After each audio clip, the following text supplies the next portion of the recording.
Because on this day, Ricky Wilson, the brother of Cindy Wilson, in the band the B-52s. He passed away on this day. It was not a born on this day. It was a passed away on this day due to AIDS, actually. Does it say what year? 1985, so it's been a while. But that would have been him on that song. He was a guitarist for them in their early years, and that's one of their earlier hits. Yeah, so that's there we go. It's kind of a sad on this day, but hey, it's Nick Davis.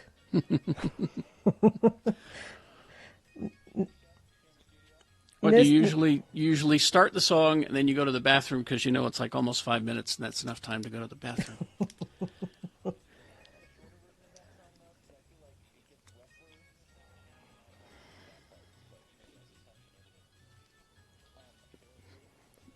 Bear Through. Do you not care for that song, Nick?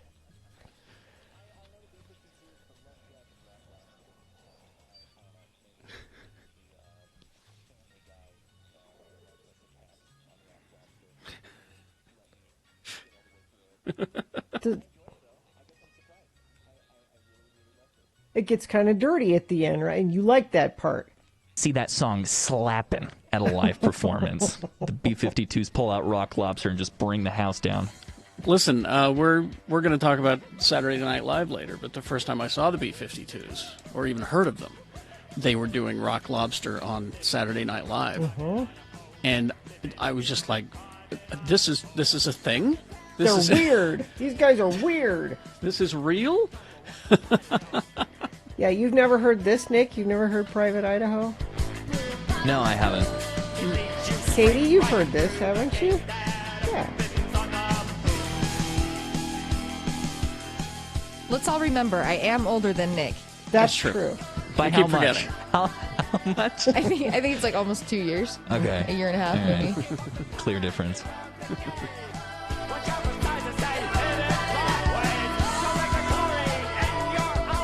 You wouldn't have been a good new waver, Nick, if you're not into this. I suppose not. But No, I think he would have been a good new waver. I do. I think he would have. I think he would have embraced it. okay, well, obviously the term new wave is thrown on a lot around here, but like, what are the go-to new wave bands? Well, that's one of them. Okay. B-52s certainly. Devo certainly. Okay. Depeche Mode, Todd would argue. Right. New Order, certainly.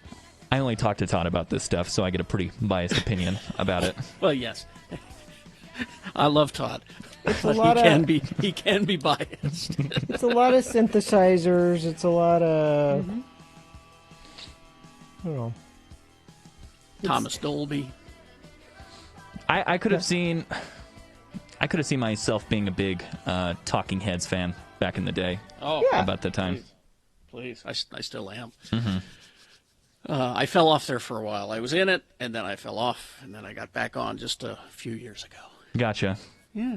You can do that with music, you know. Yeah, I've done It's that. okay. It's okay. With my own generation of music, I've done that with Gorillaz, who are probably my favorite childhood band. So we have Nick here, and you're like, what's going on? What's all this then? Bill's fine. I mean, I don't know. I haven't talked to him all weekend. He might not be fine. But he tweeted a picture of some kind of creature. A creature? Yeah, some kind of bug or something. A creature on his travels. Yeah. He's I didn't bother to look at it, or it was just kind of, while I was doom scrolling it, I went past it. He's down south somewhere in Panguitch or somewhere. Panguitch. I don't know why you vacation in Panguitch, but apparently that's where he is. Let's see. Oh, it's a praying mantis. Is that That's what? the picture? Okay. Yeah. Mantis cannibalism is what I'm seeing. Ah, yes. They eat their own, is what it says. So he has pictures of of one mantis killing another mantis. Yes. And consuming it for its strength. Which means that before this picture was taken, they had mated. Is that how that works with the manti? Yeah, after they mate, then the female rips the heads off. Because what? I have no use for you anymore? Is I that? guess. I don't know. Or you can't have anybody else?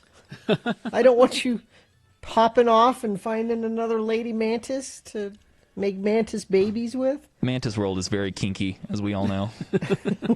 Complicated. Now here's a perfect example of a text that didn't need to be sent.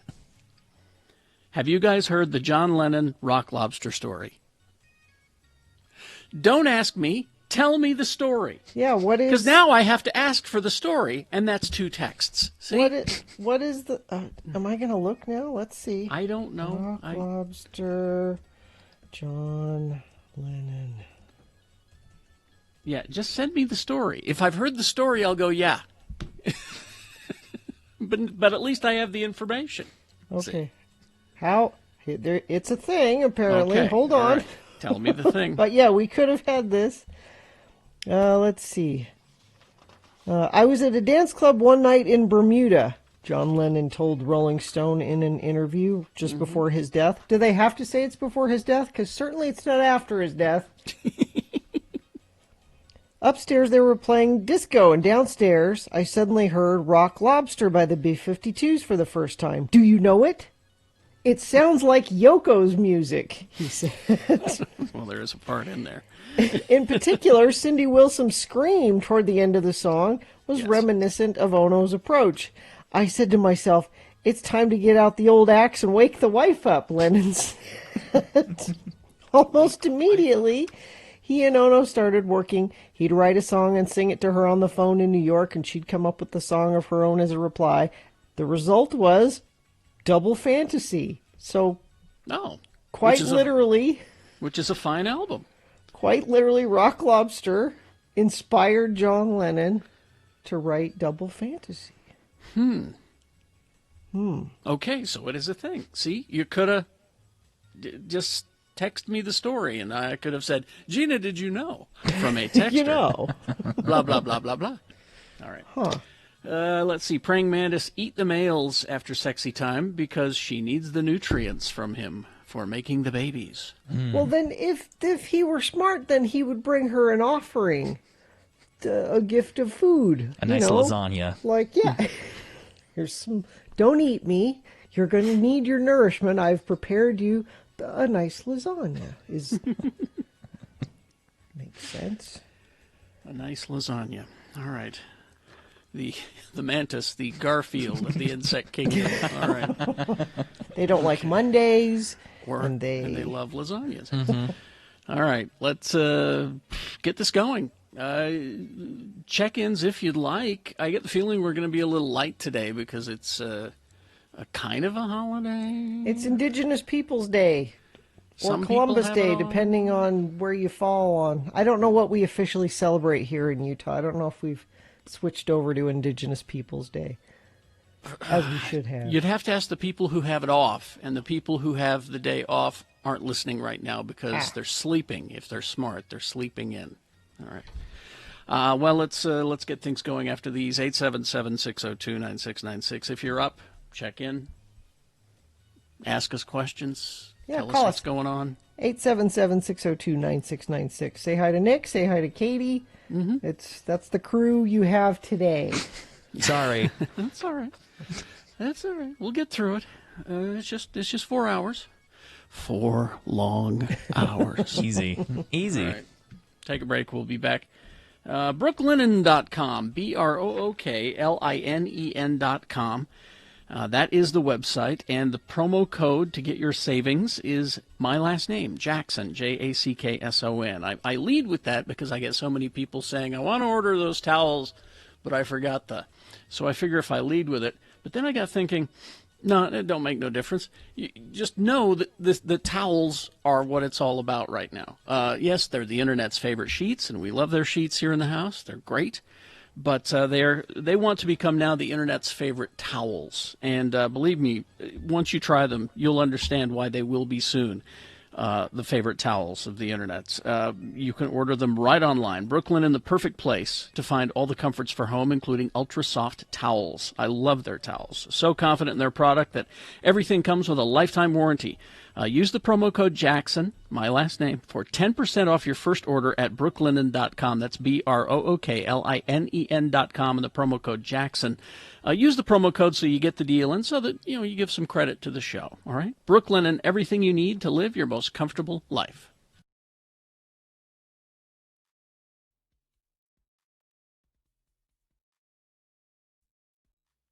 I find this on my desk when I come in this morning. This leaves a bad taste in my mouth as well. Well, it says it's a postcard. Greetings from fabulous Moab, Utah. Fabulous. And it's a postcard from the Poison Spider bicycle shop. It's a well-known bicycle shop down in Moab. It's got a giant, horrific spider on it chasing a bicyclist through the red rocks of Moab. Looks like one of those old movie posters. Yeah. And then on the back it says Carrie and Bill, and it's written by someone who assigns themselves very disappointed fan. Very disappointed. Disappointed enough to send a postcard. Wow. Somebody who looks like they might have been drunk because it's barely decipherable, scribbled. Carrie and Bill, although you are entertaining, why do you disrespect and bully Gina Barberi on your show?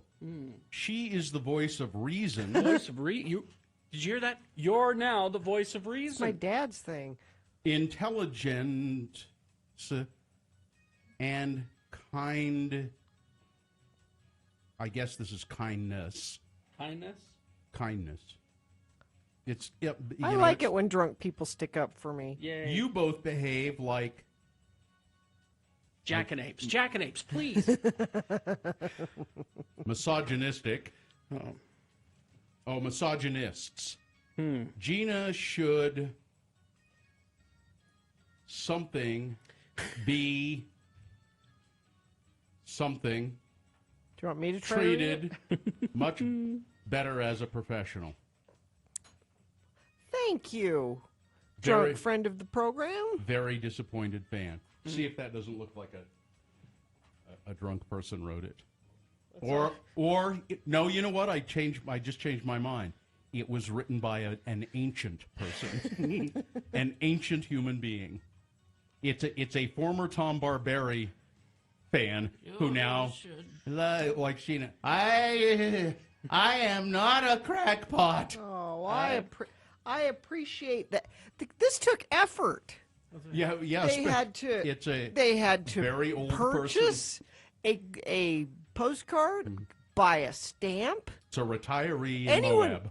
Anyone can send an angry email. That takes no effort at all. An angry postcard. This took. It's by someone who effort. doesn't know what email is. They're so old they don't know what email is. I appreciate it. I think you should. It's your old fan in Moab. In Moab, I'll take it. Signed old timer in Moab. Well, you should take it. It's great. Can I keep that? I want to keep that. Yeah. It's Gina's fan mail. Okay. What? She gets it from prison and Prison I'll mail. take the fans I can get. And You, the you elderly. go to a show with the fans that you have, Ben not Marsh. the fans that you want. Ben Marsh and the old timer in Moab. I got me a free postcard out of the Poison Spider bicycle shop, and now I'm sending this to those misogynists.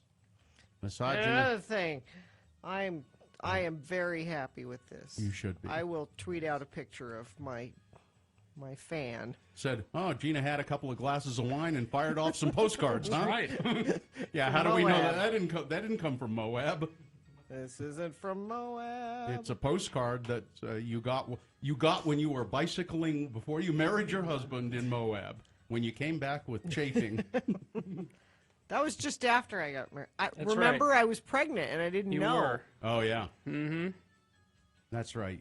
That's right. You were trying to impress your husband. Yes. The one and only time you went biking with your husband. That was it. Do I recall?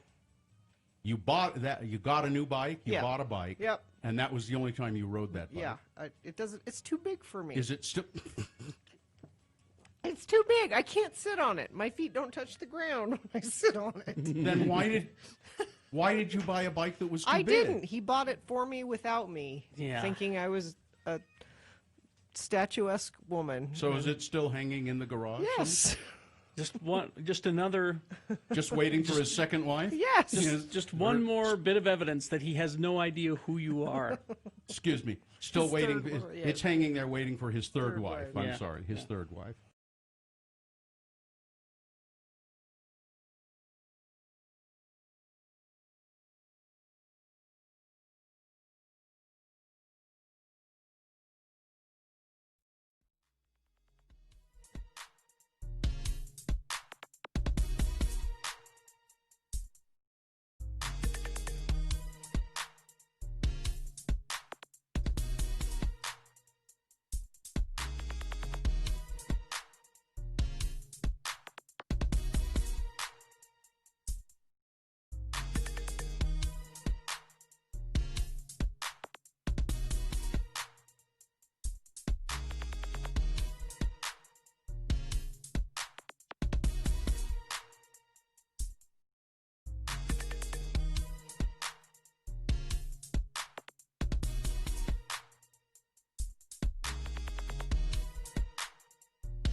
Okay, it is 6:21. Let's get this over with.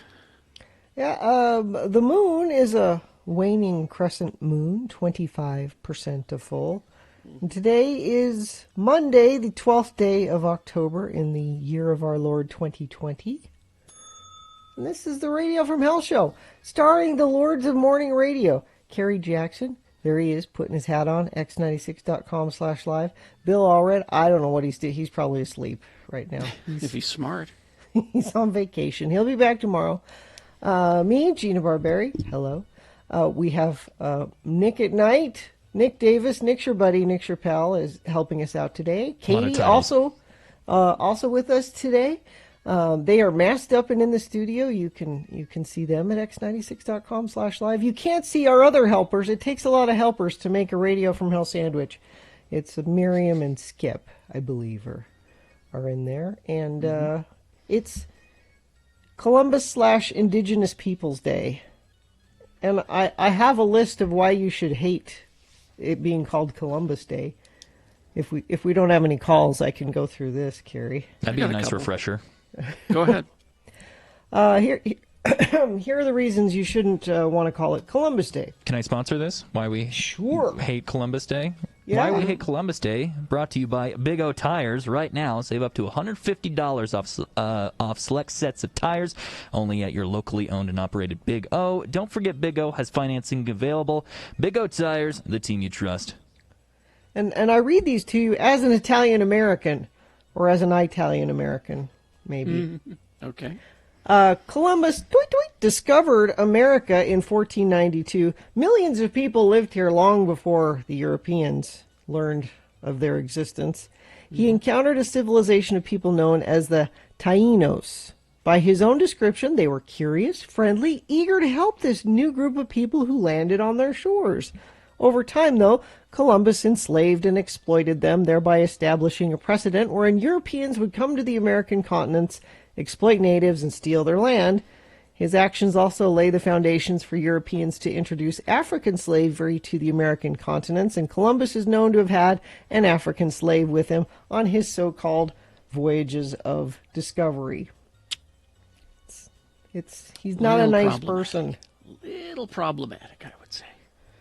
So Indigenous Peoples Day makes more sense. Yes. All right. Let's go to Gene the Sign Guy. Gene the Sign Guy. Hi, Gene. Hello, lords and ladies. Hi there. Good morning. And court jester Nick. Hey. Oh. Okay.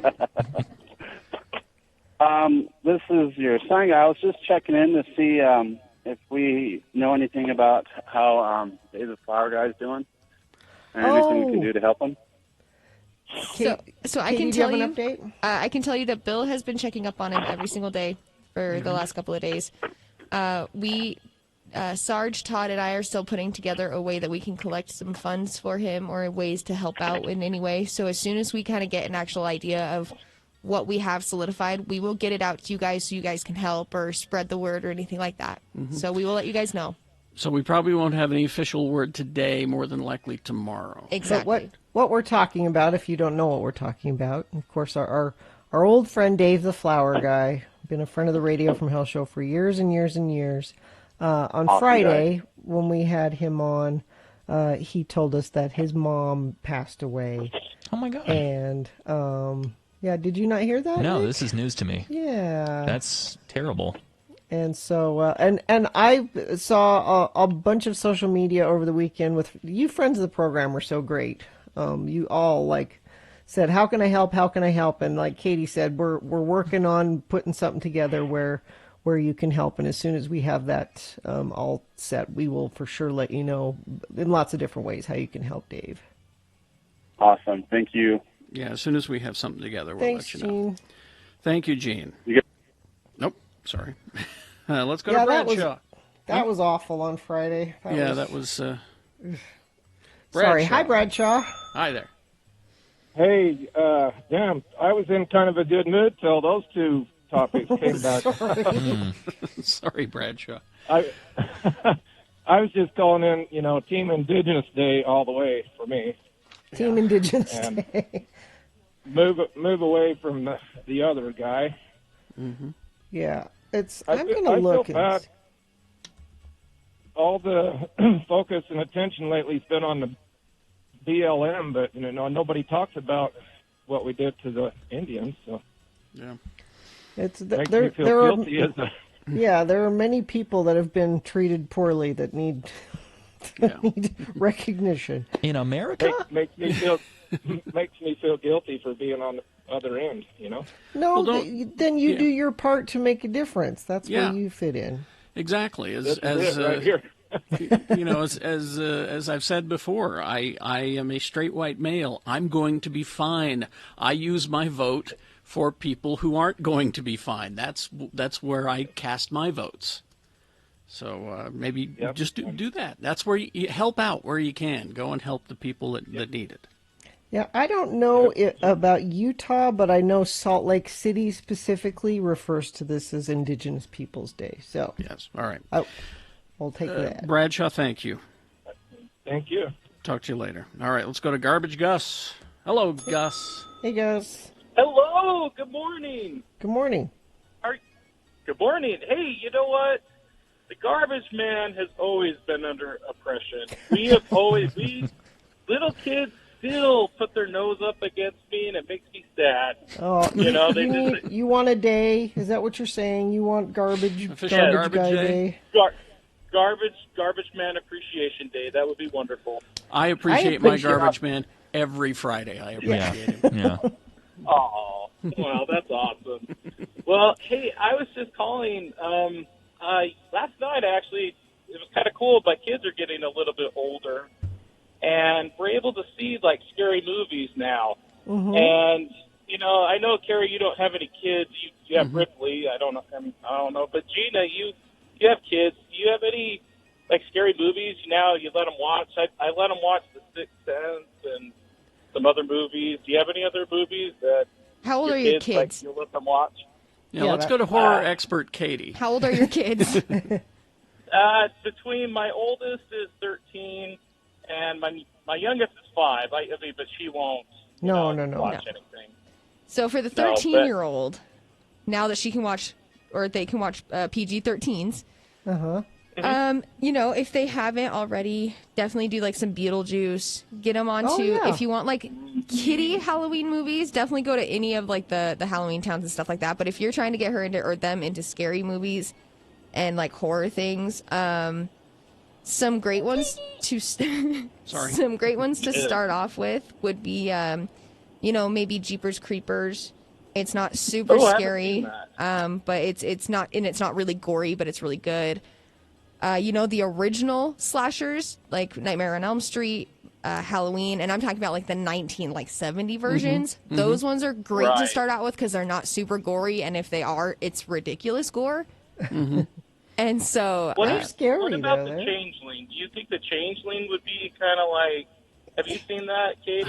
I have. It's been a minute since Now, I've seen it. are you though. talking the original with George C. Scott? Yeah. Yes. That one I watched on TV. So how edited it was, I don't know, but I would think so. It's scary as hell, though. It's kids. Yeah, There's kids I remember. in it. Scared me to death. So I remember. I would- saw that at a church function.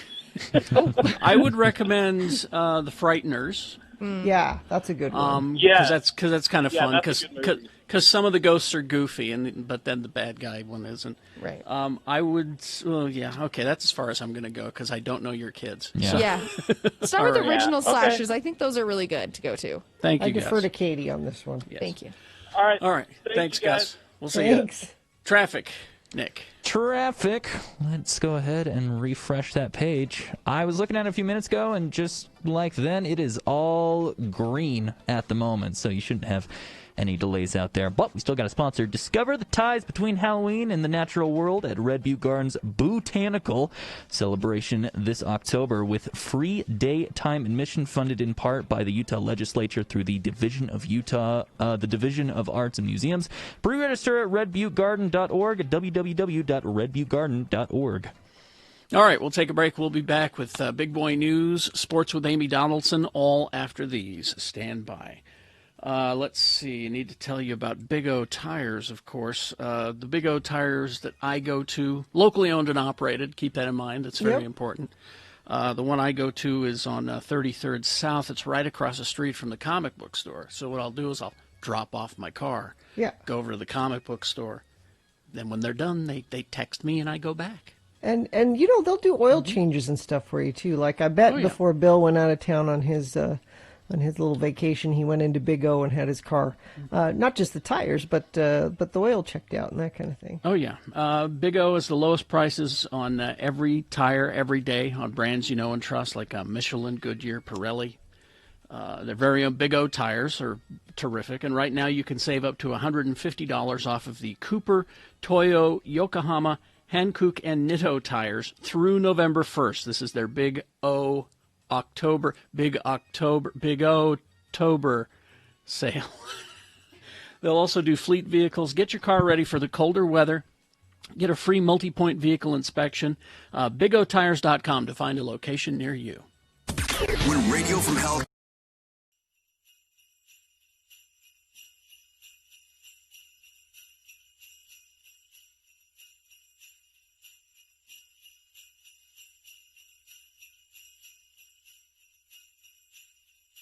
All right, we're going to wrap things up with Ask a CG Artist here real quick. I'm going to put you on the spot. You say you had a friend who's worked on the Thor movie. He is, by the way, John Patrick Rooney, who is a CG artist, works out of L.A., but here to visit family. Yep. And your friend did the animation of the Destroyer. More so modeling and texturing, not the animation. The animation of it. But he helped build the character. The Destroyer is exactly. like this In giant... what movie in is it? Thor. Oh. He's like this giant killer robot Just coming out this summer. that destroys a town. He also did, it's my roommate, and he did the hammer for Thor that you see at the end of Iron Man and this one as well. Do you guys have girlfriends? Sometimes. Just listen, with all the dough they're pulling down? No, I asked because they Or are boyfriends. or boyfriends. No, I no don't. boyfriends. Listen, They're on the computer. You all take a girl. day. You take a girl to Iron Man 2, and you say, "Wait till the end. Wait till the end." And when that hammer shows up, you say, "I did that." You're in. No, I'm not in. saying. I'm saying it sounds like they are chained to a computer a lot of the time. I have to say, I've had one relationship go south because I was work. working. That's all kind I'm of insane saying. hours. It was a good Ogden girl too, living in L.A. A good Ogden Yeah, girl. good. I know. There's no such thing. in a good in a bad way. Yeah, good Right. in a Bad in a good bad way. in a good way. That's all Good Ogden girl. I know. Let's see.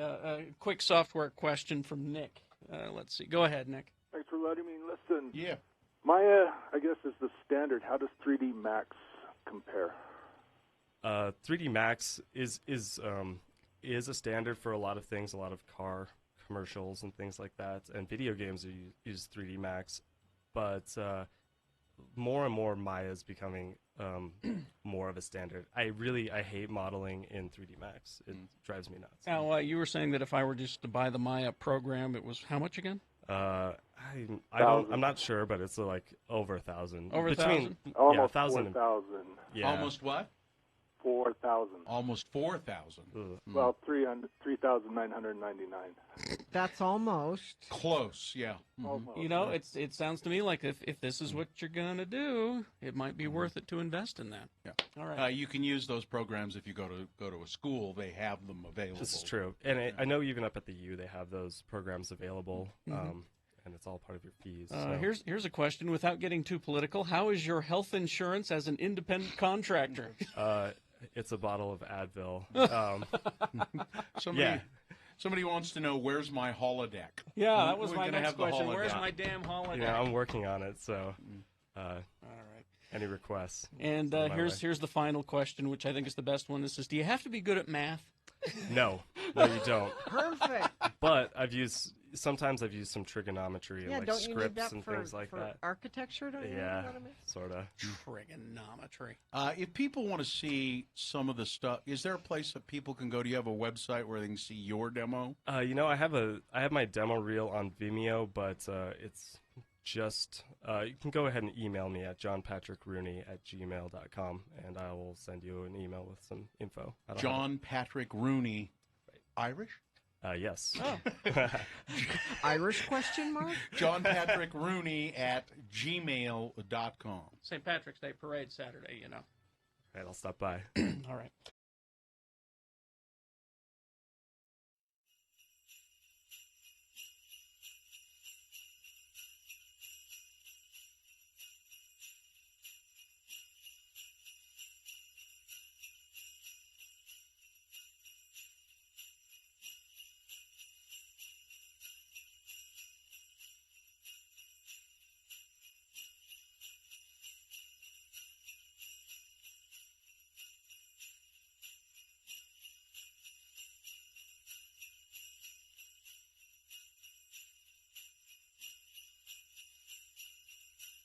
So what we learned there is Werner Herzog does not like the Little River Band. Okay. We got sports with Amy Donaldson here in a moment. And before that, though, a reasonable amount of big boy news brought to you by Scott Hale is offering a furnace tune-up with free airflow test for only $39. Call Scott Hale, 801-264-HALE.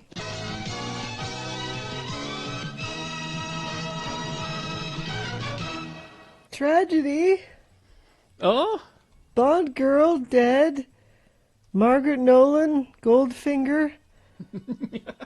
Goldfinger. Dead. She was the one in the movie Goldfinger that was painted gold and died. Yeah, that's what she's... And I think that contributed to her. I think she had gold poisoning. Well, you remember back in those days, they didn't have the technology that we have and the paint. I mean, you hear stories from the set of The Wizard of Oz where the guy who was the Tin Man, how the paint, practically killed him. And the witch, the green paint of the witch. Mm-hmm. So I can't imagine that the gold paint in the 60s was much different. No. So she was 76. And another tragedy. Oh? No. Tom Kennedy, and you're like, who's Tom Kennedy? Game show host Tom Kennedy, known for a slew of shows, including Name That Tune. He had been ill for several months, this says. He did the game shows. You don't know any of these game shows. Split Second. I don't remember that one. I remember You Don't Say. You Don't Say. Which is a good name for a game show. And he did a syndicated version of Price is Right. Yes, I remember watching that. Mm-hmm. Because it was like we couldn't get enough Price is Right back when there were only 3 channels to watch. Yep. Now name that tune, Nick and Katie. Mm-hmm. How do you play that game? I'm really good at it. Sounds kind of complicated. But All right. but what they would do is they wouldn't play like the actual song that you know. There was a live band on the stage. And you had to name that tune based on the band's playing of the song. And you guys know who Kathy Lee Gifford is. Of course. So, back before she married Frank Gifford, I'm old-splaining game shows to you guys. I like it. Back before she was Kathy Lee Gifford and married to Frank Gifford, the football player, she was Kathy Lee Johnson. Yes. And here's what she would do. She would sing the lyrics to the song, but when she got to the name of the song, she would do this. Like she'd go, I bless the rains down and na na na. Because that doesn't give it away at all. She would yada yada yada the song. Yeah, she would yada the song. And you had to name that tune.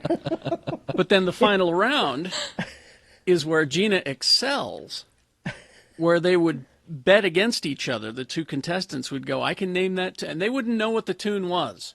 It was just we're going to play a tune for you. Let's go. Now, I can name that tune in 8 notes. Well, I can name that tune in 7 notes.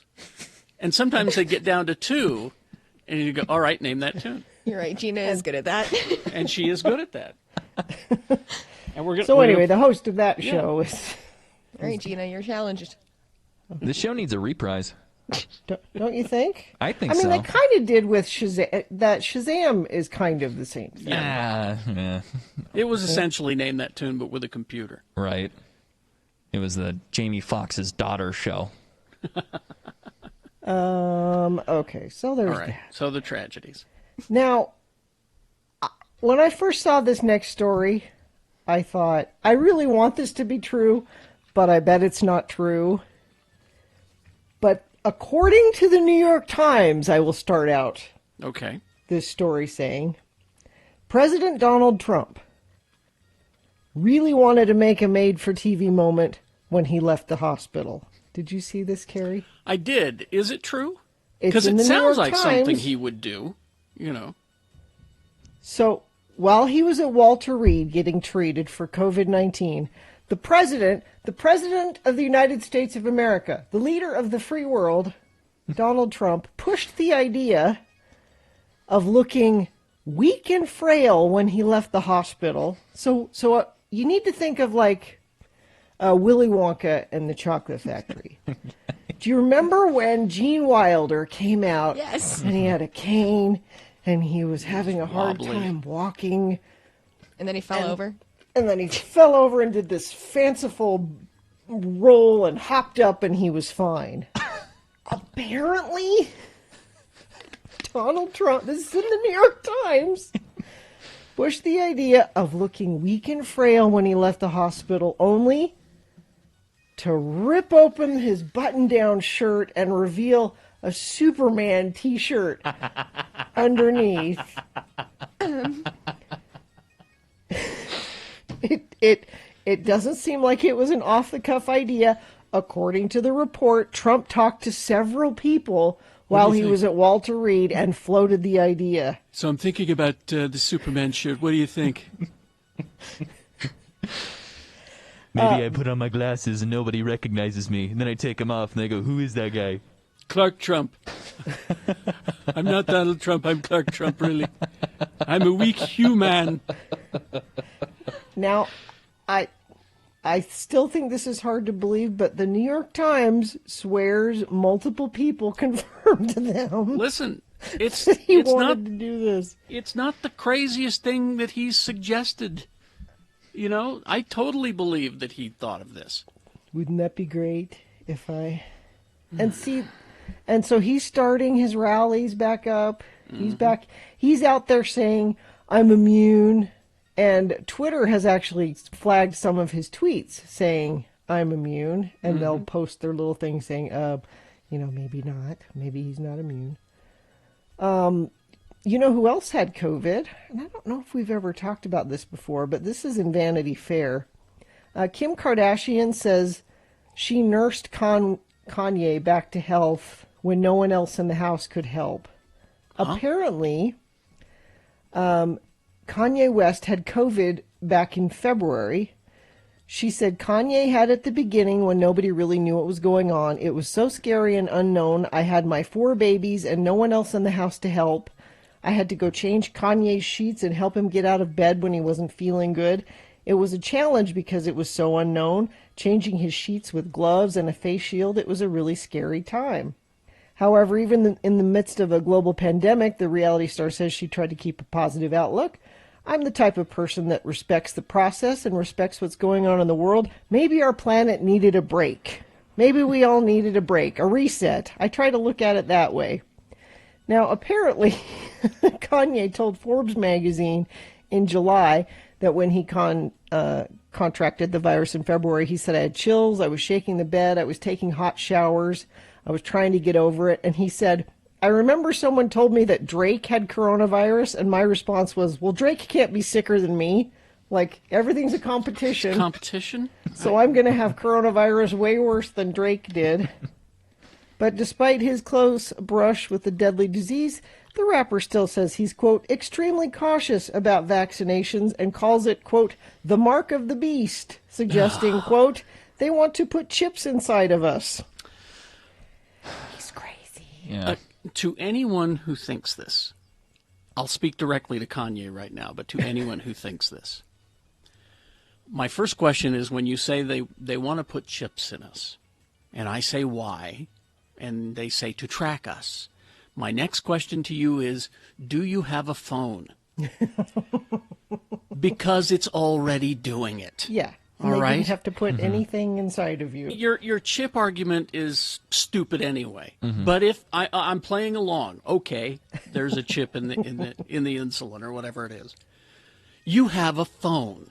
They know more about you than you want them to. All right? It's too late. That ship has sailed. If that is truly your concern, get rid of your phone. Right. They're not just tracking your movements. They're tracking your spending. They're tracking what you look at on the internet, and they know all of that. They know it all. Just go to your location services setting in your phone, and it will tell you everywhere that you've been for the last, lifetime.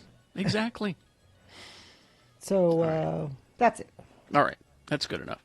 Let's see, weather and traffic, and then we'll get to Amy Donaldson with sports. Well, weather, so it's been just hot as hell this last week, and I would know because they turned off my swamp cooler in the middle of a heat. I don't know what the deal is there, but I'm very excited for this week to have my window cracked while I sleep because the hottest we're going to get today, it seems, is 71 degrees, and it's only going to get cooler as the week goes on. I suppose that's your weather. Just enjoy that nice stuff. Traffic, taking a peek at this again. It's all green on my end, but I'm just some jerk with a computer. You're the one on the road, so if you see something, say something, text us. 33986 is the number. Yeah. I imagine it's because there's quite a few people who do have today off. Yeah. For one reason or another, so I don't imagine traffic's going to be a big deal. All right, sports. Is it brought to you by anyone there, Nick? Sports, yes. And 662 is still in effect at Strong Volkswagen. 6 months, no car payments. 6 years, no interest. And your rent or mortgage paid for 2 months. Plus, get a 2019 loaded Jetta S from $12,900. Get detail and unlock stronger pricing at strongvw.com. Amy Donaldson Sports. Break. Amy Donaldson is on the phone. She writes, of course, for the Deseret News. Are you there, Amy? Hello? Yep, I am here. Yeah. She writes for the Deseret News, and you can also follow her on Twitter. She's very good at the Twitter at AD on Sports. All right. Yes, and fair warning, it's not just sports. Yeah. Oh, yeah. Let's see. Well, we have a lot of sports. NBA playoffs end with LeBron winning his fourth championship on his third team. And he also won his fourth MVP title. But he won 2 with Miami, 1 with Cleveland, and now it's Los Angeles, which almost instantly started the debates about who's the greatest player ever. So. Yeah, I was going to bring it up, care. But I don't care either. Because that's all enjoy sports. I think it's a phenomenal accomplishment to win championships at 3 different NBA teams. I mean, obviously it's an accomplishment to win 6 titles with the same team, and a variety of different some different players, but you play for the same coach, and I just think it's pretty impressive. So what everyone wants to know now, what we have to look forward to. The draft is going to be November 18th, and the Jazz have the 23rd pick. So there you go. You got a month to speculate. There'll be a combine where some of the players will work out. It'll be interesting to see how they're going to handle it in the COVID precaution. Are they going to have are they going to have people in person for the draft? Are they going to do a virtual draft? So yeah, that's the next thing. It's interesting that they got the season. I mean, they played to the finish. They crowned a champion. I did not think this would happen. The NBA figured it out. Whatever they did needs to be replicated for other things. Well, yeah, I mean, but it's 90 days in the bubble those players spent in Orlando. So imagine Orlando for 90 days. And not losing your mind, okay? And it's not like you can go do things and get away and hike and do something different. It was 90 days in the bubble. But I bet there are researchers that are looking into the NBA specifically and how they handled this, because it worked. For whatever they did, kept people safe. I mean, we can't all live in a bubble like they had, but it worked. The NFL's having huge trouble. Although I think that if you look at women's soccer, they did it as well here, and I don't think they had a single positive case.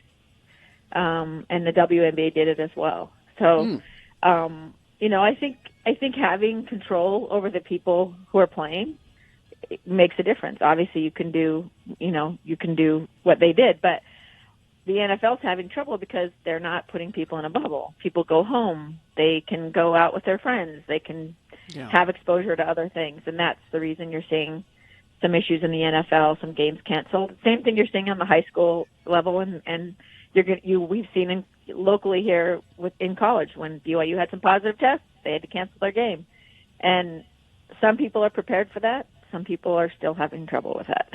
All right. But in the NFL, it's a great day for local college players.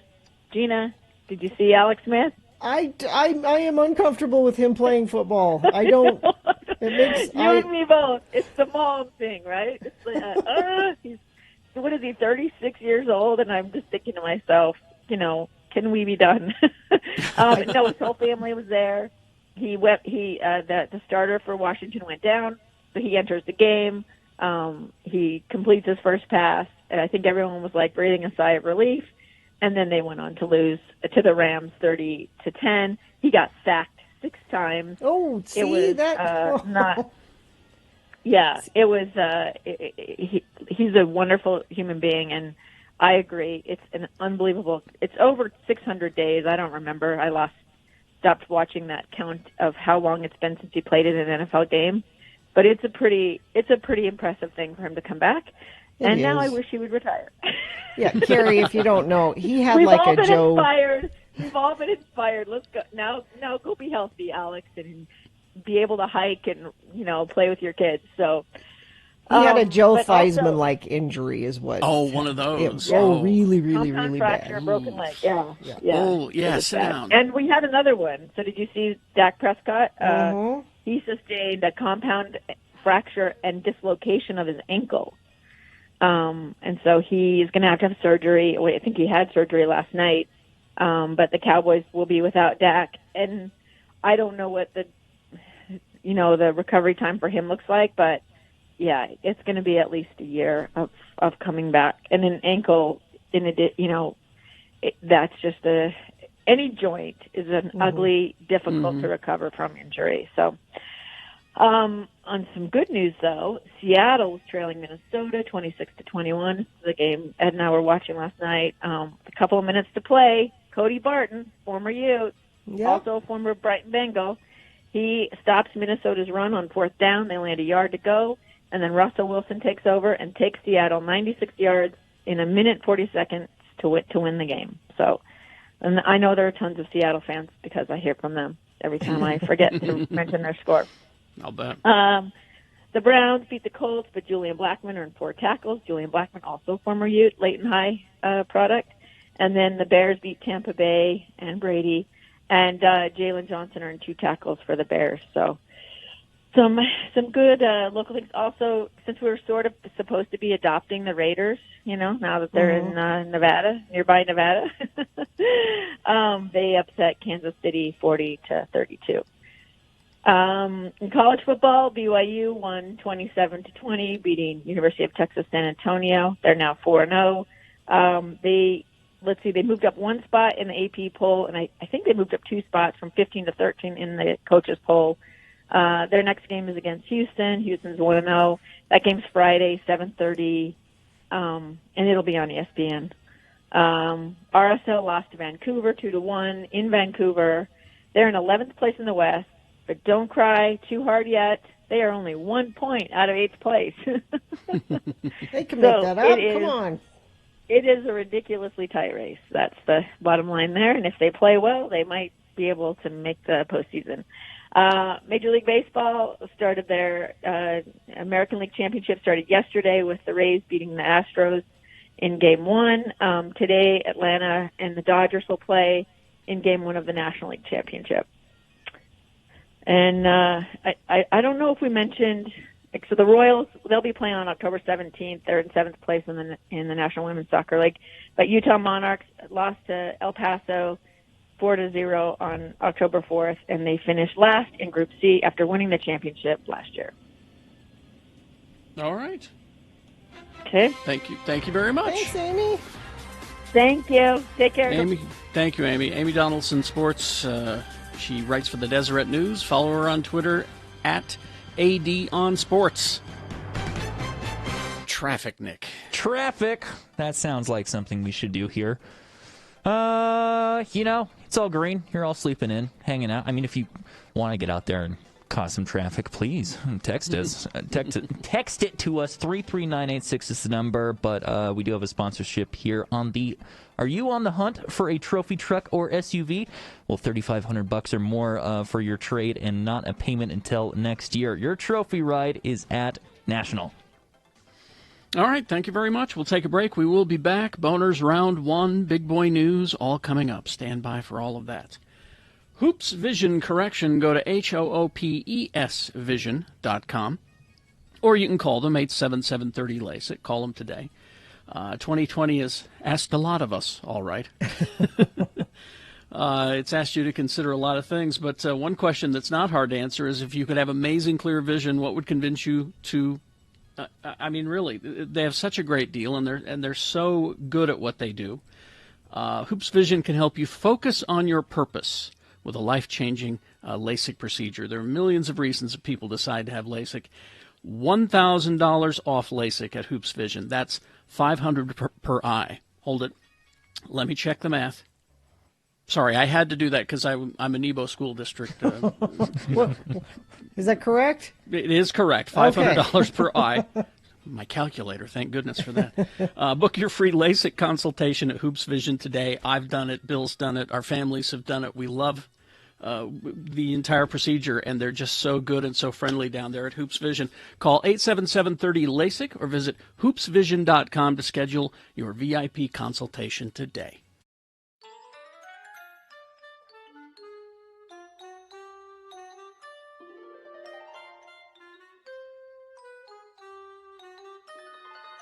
Mark Ronson featuring Bruno Mars. Okay. Owing a considerable amount of money to the James Brown estate and the Rick James estate. I would say. I requested that this morning. I like that. Pretty tasty, I must say. I'm not a Bruno Mars fan. I'm gonna make you one. No, I don't think so. I think it's Mark Ronson. No, No, I can tell you it's Bruno Mars, and here's why. Why? Because it rips off a lot of stuff. Not ripped. Inspired and by. I'm not saying it in a bad way. Yeah, you're right. It's probably so. It's Bruno Mars sounding as much as he can like somebody else. Yeah. But it was enjoyable. It was. Normally, I don't. I'm glad that somebody is still making that kind of Exactly. music. So that makes me happy. Yeah, I mean, Because I do love that kind of music. Beck had to do it a few years ago. Yeah. Which was kind of odd, but so how? Are you okay, Gina? I got my song request. I'm great. Why? Oh, okay. Is that? I guess that's what it was. Usually you have a greeting for me. I had my headphones but on. I was uptown funky. I had no time for you. Gina's got so much funk. I don't. That's why I have to add it to my life. I've seen her. I've seen her dance. She's got the. See, I don't dance. Because you know better? Because I know I look silly. I know I look like a white guy. I have to be really, really, really drunk. And you probably haven't even done that in a long time. Been a really long time. There are mornings when we're playing a song. Oh, do I do it and not realize I'm doing it? And we've been meaning to have an intervention. Do I sometimes dance and I don't realize I'm dancing? Sometimes you air guitar. Do I? Yeah. And I don't know I'm doing it. And air drum. And that's terrible. Yeah. The last time I remember dancing, I believe, what was that band that used to play at all like Green Street, and I want to say, they were like Solid Groove or Solid Gold or I don't know. That and they, and they put on Disco the wig. Drippers? Disco Drippers. There we go. Drippers. The Disco Drippers. And I remember when at Trolley Square, when Green Street was there, and it was the middle of summer, and they would have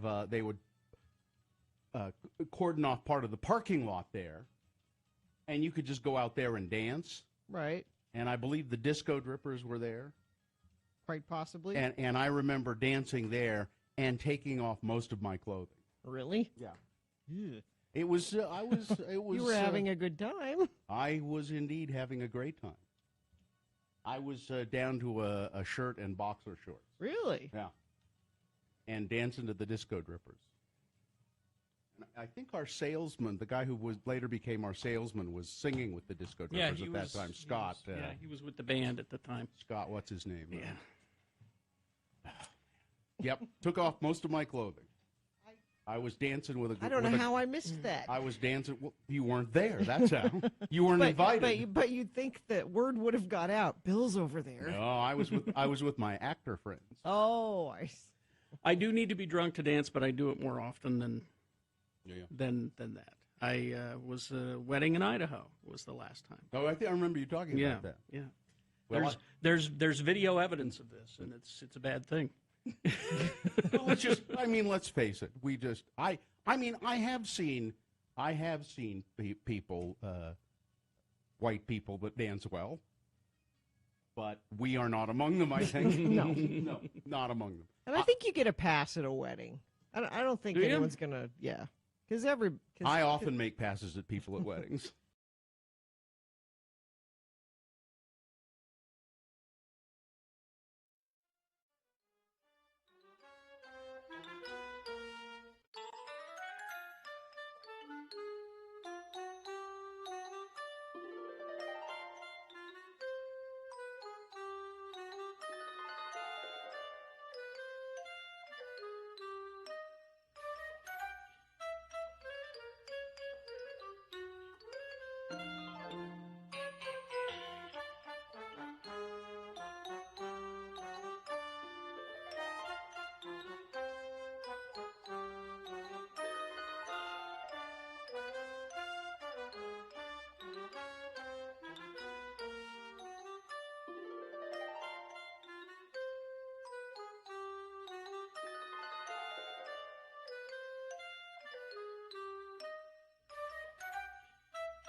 Yeah, if you do follow Bill on Twitter, you saw a picture of the two mantises. Manti? Manti?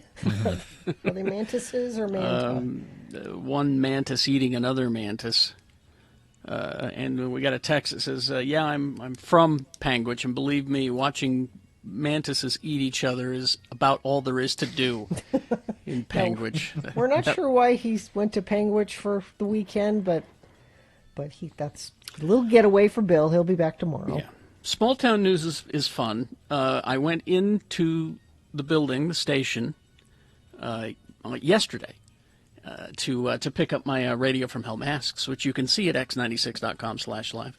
We got the nice Radio from Hell mask and the X96 mask, and I was actually quite pleased with the X96 mask. It's better looking than I thought it would be. Aren't they nice? They're really nice. I love them. And they're a good quality mask is the other thing. Anyway, I went into to pick those up, and on my keyboard I looked down and I go, oh, the Times News.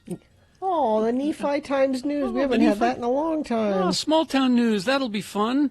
And so I pick it up, and it's from the beginning of August.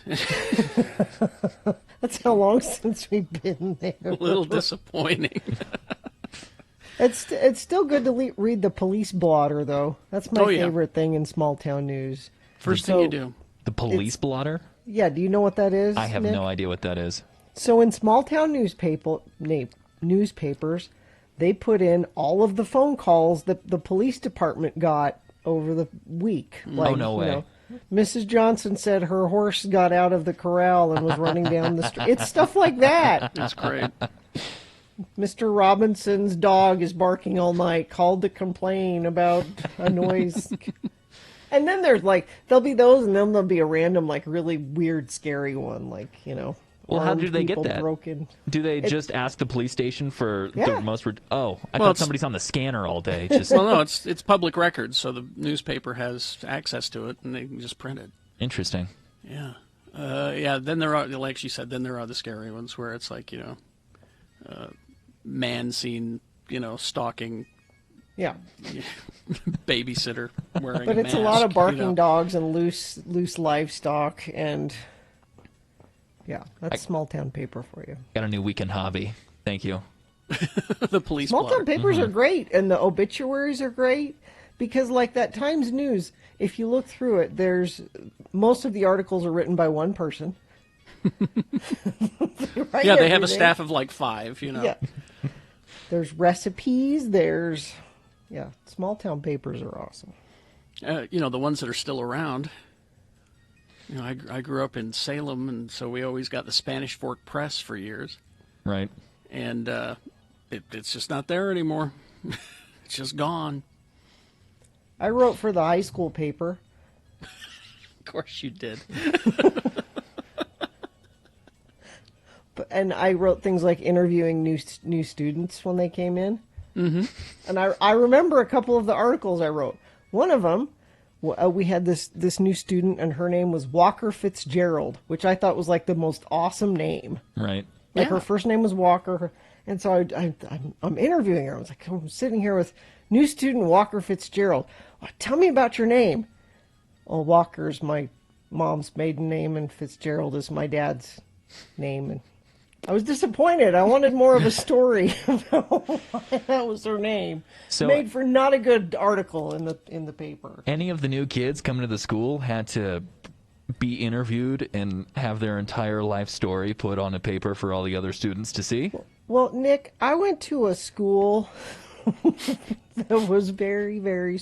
I had 32 kids in my graduating class. Okay. It was a big deal when a new kid came to the school. So it warranted an article in the paper.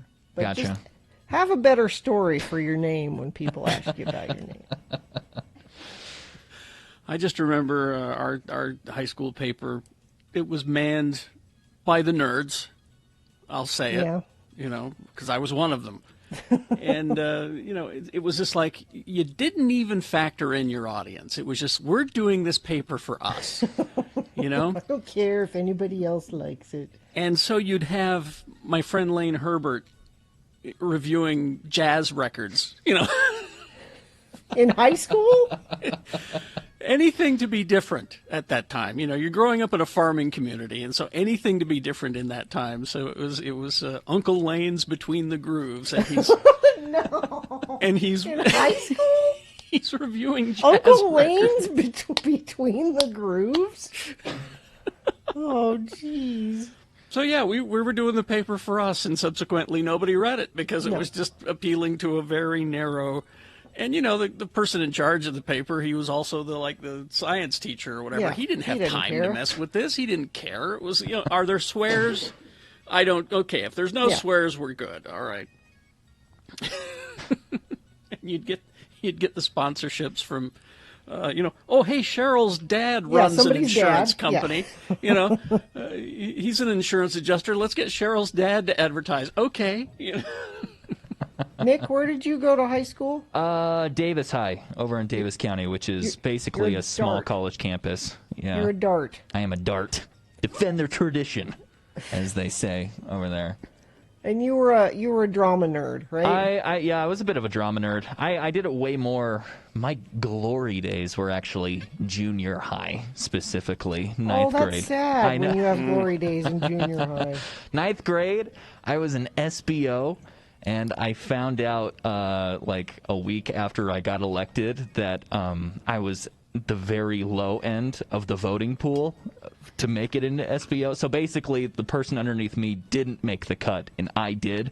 And a friend who was a year older than me told me that fact endearingly, and it just, crushed you. Crushed me. Crushed you. Oh. But that's where I actually like to think I got my start with broadcasting, because I would do like the morning announcements for all of the school. Morning announcements are fun. Yeah, and nobody gave a crap about what we were saying on air, so me and a buddy would try to sneak in random words. Didn't just like horseradish. How do we sneak in horseradish today into the morning announcements?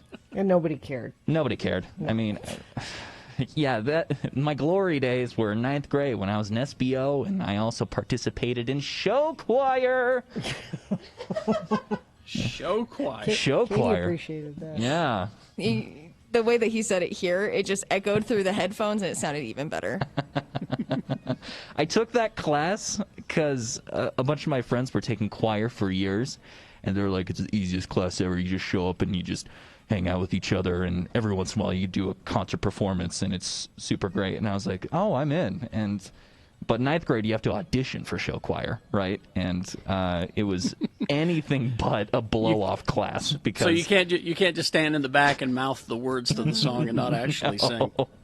We had a whole concert that we had to do where we covered Joseph and the Technicolor Dreamcoat. And Go, Joseph! Somewhere out there's a photo of me in a full blue outfit representing our choir group, Rhapsody in Blue. So Please find this photo so we can post it later.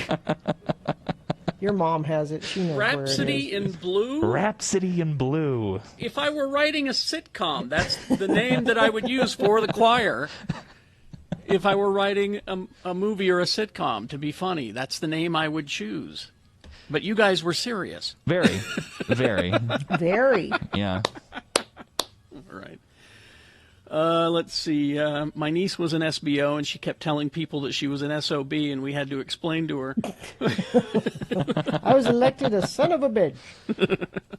Traffic, please, Nick. Why don't we go ahead and refresh that page?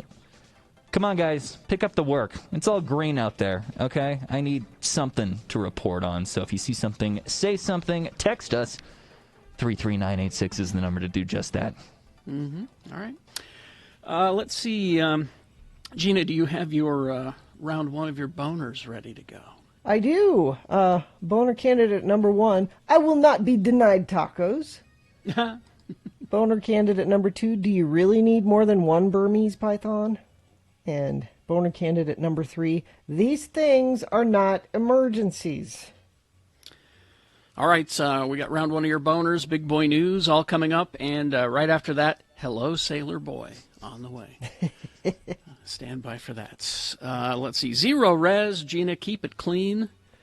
Oh, I yes. Really, they do need a punch card thing, for you. For you know, me? after you get so many visits and you get like 10, hole punches in your card, you get one for free, I think. Well, they've got good deals anyway. You don't need a They punch do. card because they keep the deals coming. And let's face it, we're all home more these days, and we're being harder on our homes. Just being there all day. And so Zero Res, you want to get your carpets cleaned, upholstery cleaned, tile cleaned. I have them come twice a year, and they'll reseal. If you have natural stone countertops, they'll reseal those for you. All of that stuff from Zero Res.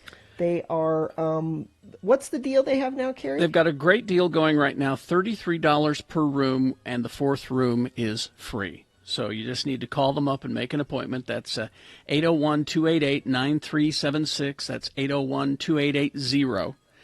This offer will expire at the end of the month, so you need to get yourself an appointment, get booked, and be ready. They take all the COVID precautions, that they can to make it easy for you. So Zero Res, $33 per room of carpet clean. Schedule 3 rooms, and the fourth one is free. Or you can just go to zerores.com. There, you've reached the offices of Carrie and me, Bill, the radio from hell guys.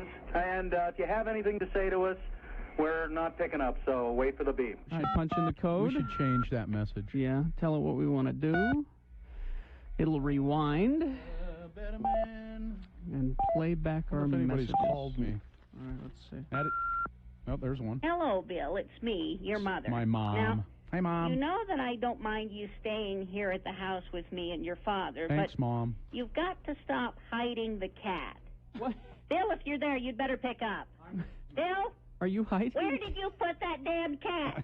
You little bastard, where did you hide my cat? Would you give her back her cat? Carrie, this is Bill. And because you refuse to talk with any of your family or friends about this, Don't they've listen to asked this one. me to be their spokesman. Well, I And can't- because you won't talk to me about it face to face, I'll do it here on the answering Why? machine. I forgot Carrie, this. please, don't have the surgery. Oh, come on. Think about it. We're not talking about something that's temporary. This is major surgery. Don't do Once it. you have this done, you can't go back to the way you were. This is It's nobody's forever. business Please, but mine. If you all won't right? listen to us, please talk to your therapist about it. I already do have. it. Have the surgery. Would you just Bye. look? This is I'm none of you sorry guys. that was on the air, but None of you guys' business. Hello? hey, it's my dad. Bill? It's me, That's Warren. Warren. Yes. I'm your father. Father. Yeah. Now, I know I don't talk very much, but I'd like to say that I'm really grateful that you've done something with your mother's Cat. I really don't care for that Cat. He doesn't like the It's cat. always trying to sleep on my face and suck my breath out. That's true, actually. What It's, he's eating there. Jeez. Hello, this is Dr. Stevenson's office calling for Carrie Jackson. Oh. Mr. Jackson, I called to tell you that OR has been scheduled for your surgery. Oh, good. The operation will be January 23rd. That's a Monday. Hey, come on, Report to Carrie. hospital check-in at 12 noon. 12 noon. Surgery is scheduled for 2:30 in the afternoon. Okay. Your You're a estimated dope. hospital recovery time will be about a week, You're a depending on dope. how fast you Hey, heal. shut up, If you all have any right? questions, please call us You're here a at the dope doctor's to do office. it. This is Thank you. nobody's business but mine. You're all dope to right? do it. Hello, Mr. Allred. This is Bob Appleby, head of product research and development for the Loveco Cosmetics Company. Are you selling We'd co- like to thank you for the donation of the fine cat. Thanks to you and your generosity, we'll be able to test a new line of mascara that will at last be safe and non-toxic on human eyes. you gave the cat- As a token of our appreciation, we're sending you a year's What? supply of Loveco lipsticks in assorted colors and flavors. You gave Thanks again for your support. your mother's A cat. year's supply of lipstick. Cool. That's great. Harry, hi, this is Miss Miller, your psychiatrist. Oh. You missed your appointment yesterday, Yes, so I I know. wanted to call you and tell you I think you're making a big mistake. Told you. Do Look. not go through with the surgery. Look. Told Look, ya. I know your hero is Captain Kirk. I know how much you admire Captain Kirk. But for the love of God, having plastic surgery to make you look like Captain Kirk is psychotic. Told ya. Don't have the surgery. Told ya. Call me at the office as soon as you get this. Thanks. You people say... She's a paid professional. That's all the messages. I don't think we should do this again. I think you're right.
Morning announcement. School morning announcement thing for you, Nick. All the memories are flooding back. See, when you go to Catholic school, you get prayers, morning prayers over the... Really? How long did those go? Well, you know, they're the Catholic prayers, so they're set. They're written for you. Right. You don't have to. There's no improv on the Catholic prayers. It's just you can't riff. No yes ending on. No. All right, time now for round one of your boners. Here we go. 3 news stories. These are examples of bad, stupid, or funny human behavior. You will decide with your votes of these 3 candidates which one is the worst, which one deserves to go forward to boner fight and possibly become boner of the day. We'll get a winner in this round. 8:20 rolls around. We got 3 more, 3 different candidates. We'll get a winner in that round. That's round 2. We'll take the winners of each round and send them forward to boner fight. 9:20 this morning is when you'll decide boner of the day. So right now, pick your champion to send forward from this round 1. Here we go. 2 candidates now, a third after the news. Once you've heard all 3, then you will vote, and one of you lucky random boner voters will receive. Can't buy it, gotta win it. Boner T-shirt. Just like that. Katie's showing you at x96.com/live, which is also, you can see Nick there, and he's sitting in my chair, which I haven't sat in that chair for 200 days. And that there's all my things behind you. That kind of makes me sad. You got all my flags there. They're my things now. The only thing I did was I added the rainbow flag for you up there. Thank you. And I've got one here, too, so where I'm at home. I'm glad you took that with you. But clearly I need a Ute something here. That reminds me. Well, I have... don't you have something? Yeah, I will add a Ute thing here. To there you go. You put it up on the wall right there. Yeah, I got room right. See, right there. There's the spot right there. I can... All right. Okay, boner candidate number 1. I will not be denied tacos. Imperial Beach, California. Deputies are asking for the public's help in identifying a man who was caught on video using a skateboard to break a window at a taco shop in Imperial Beach. San Diego Sheriff's Department said the man walked up to Don Poncho's taco shop. You know that's got to be a good taco shop with that name. On October 8th, but was refused service because he was not wearing a mask. See, in California, the mask mandate is everywhere, so there's no excuse for not having a mask with you, especially if you want to get a taco, you got to have a mask. The man then walked outside and used his skateboard to break the shop window, causing about $400 in damage. The department shared a video of the vandalism on Twitter on Friday in hopes of finding the man. No injuries were reported in the incident, but... just wear your damn mask. You can get a taco. It's that easy. I don't understand why that was... It shouldn't be tough. You reach down in your pocket, you get a mask. I don't see how this was the answer to his problem of no tacos. But that's the kind of person that doesn't wear a mask, is someone that would Right. think the answer to that is breaking a window with your skateboard. And they're missing out on the taco breath they get to live through for the rest of the day with their mask Trapped on. in the mask. Yeah. That's boner candidate number 1. Boner candidate number 2.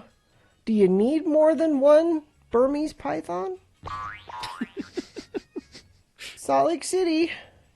20 Burmese pythons were seized from a home of a Salt Lake County man who now faces charges for possessing exotic aminals. Did I really just say aminals? You did. Exotic animals without a permit, according to court documents obtained by KUTV2 News. A probable cause affidavit states that 64-year-old Marty Lynn Bone sold baby Burmese pythons to an undercover police officer. Police got a search warrant for his home where they found 20 pythons, 10 of which were more than 10 feet long. In an apartment?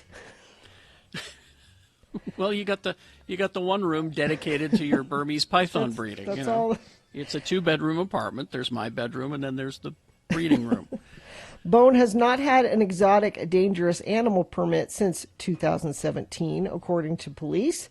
On Bone's dining room table, police say they located, quote, fresh marijuana. It wasn't that old dried stuff. And this is fresh. More than $2,000 cash and a gun. Bone is restricted from owning a firearm, also the affidavit says. Also found inside the home were 2 unlabeled plastic containers full of, quote, several pills, which police determined were opiate derivatives. Bone has not been formally charged yet, but he's got 10 counts of possessing an exotic animal without a permit, and possession, and firearms.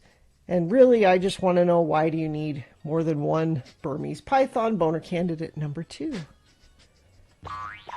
Coming up in a moment, boner candidate number 3. These things are not emergencies. All right, boner candidate number 3 for round 1. Coming up after this, big boy news and opinioendo, brought to you by... Protect your home and family with a security system from Mountain Alarm, Utah security experts. Visit mountainalarm.com or call 801-395-8700.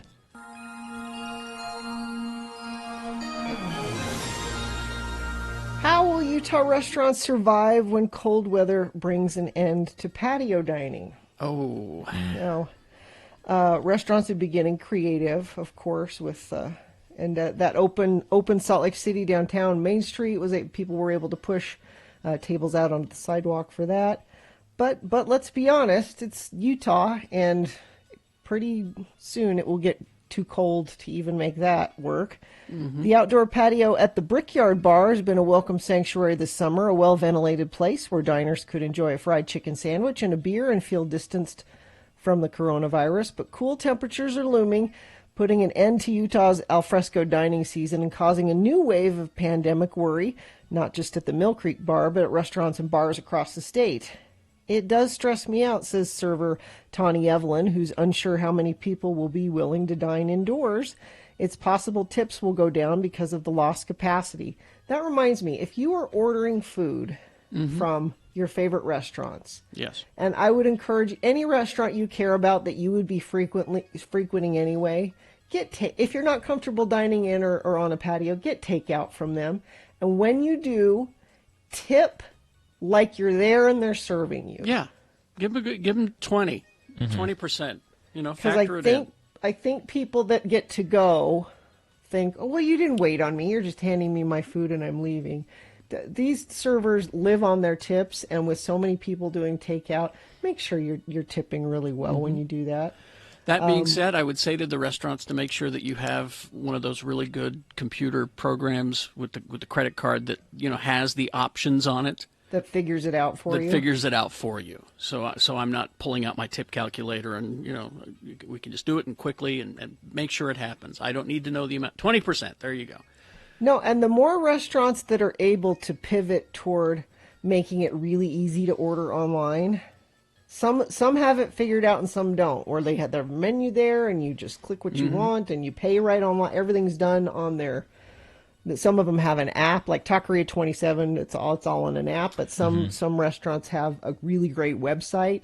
The more restaurants that can do that, make it just as easy as possible for people to order, that'll help. Also, figure out a system for your takeout, because there's a cafe that we love that we won't go to anymore because they just haven't figured out a system for the takeout. Everybody's all crowded in this little gathering in this like lobby area to get their takeout, and that's just not the way to do it. They need to figure out a system. Right.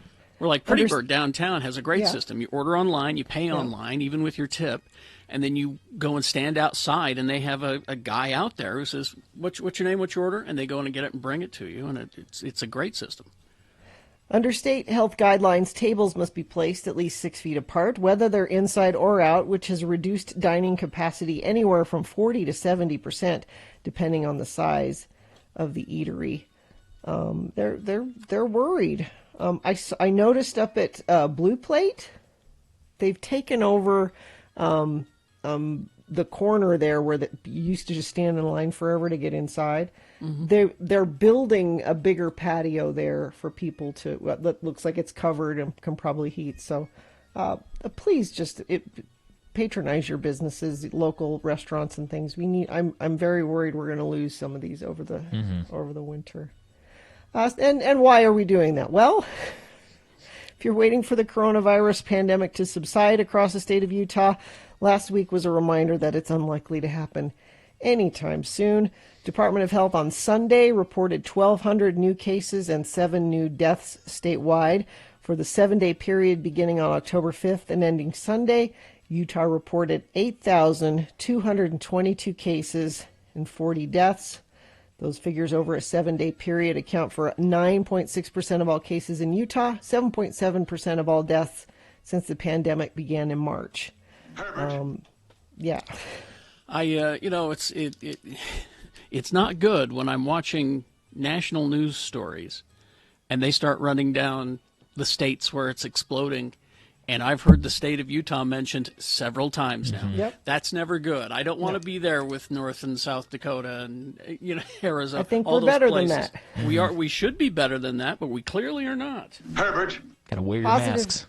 Positive COVID-19 cases continue to spike. 6 of the past 7 days have seen 1,007 or more positive cases, including Thursday's single-day state record of 1,500.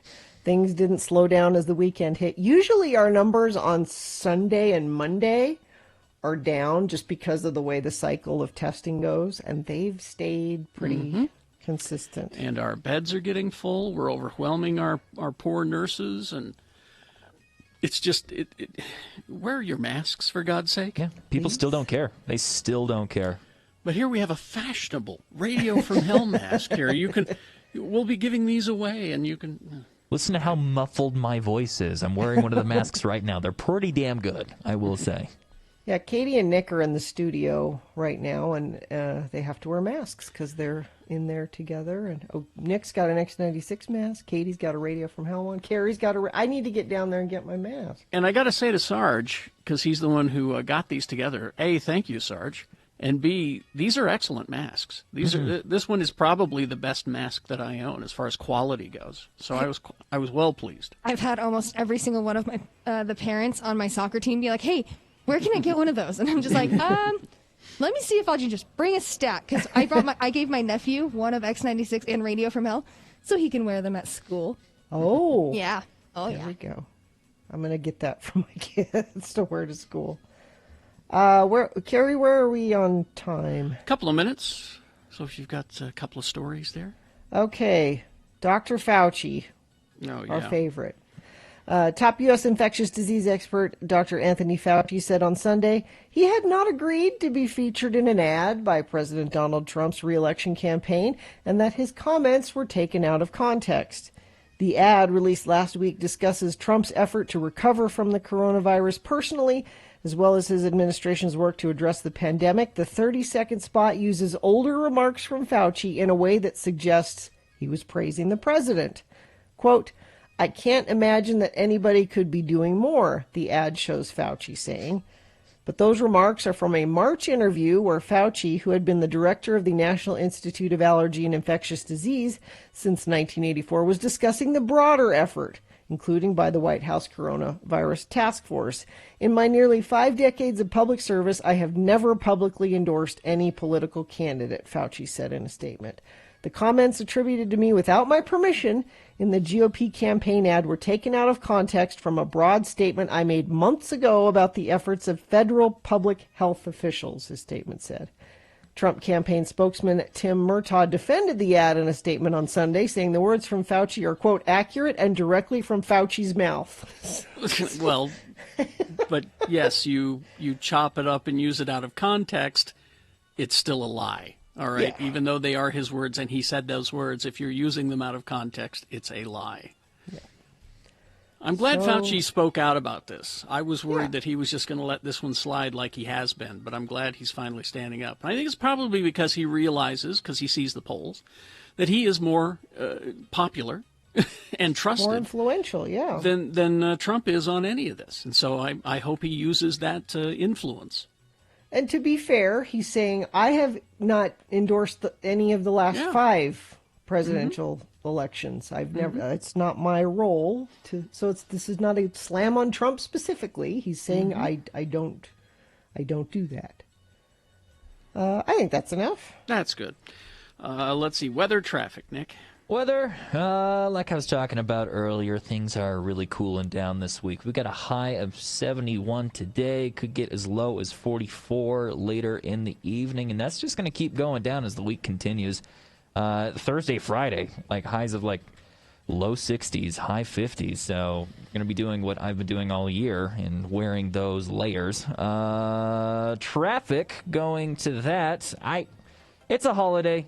Everyone's sitting around on their ass at home like they should be. There is absolutely no incidents on the road except for a text I saw earlier. Somebody, let's see if I can find it here, mentioned that there's a bunch of red Solo cups all over Pioneer Crossing by Redwood. So if you need something fun to drink out of, just start making your way over there, I guess.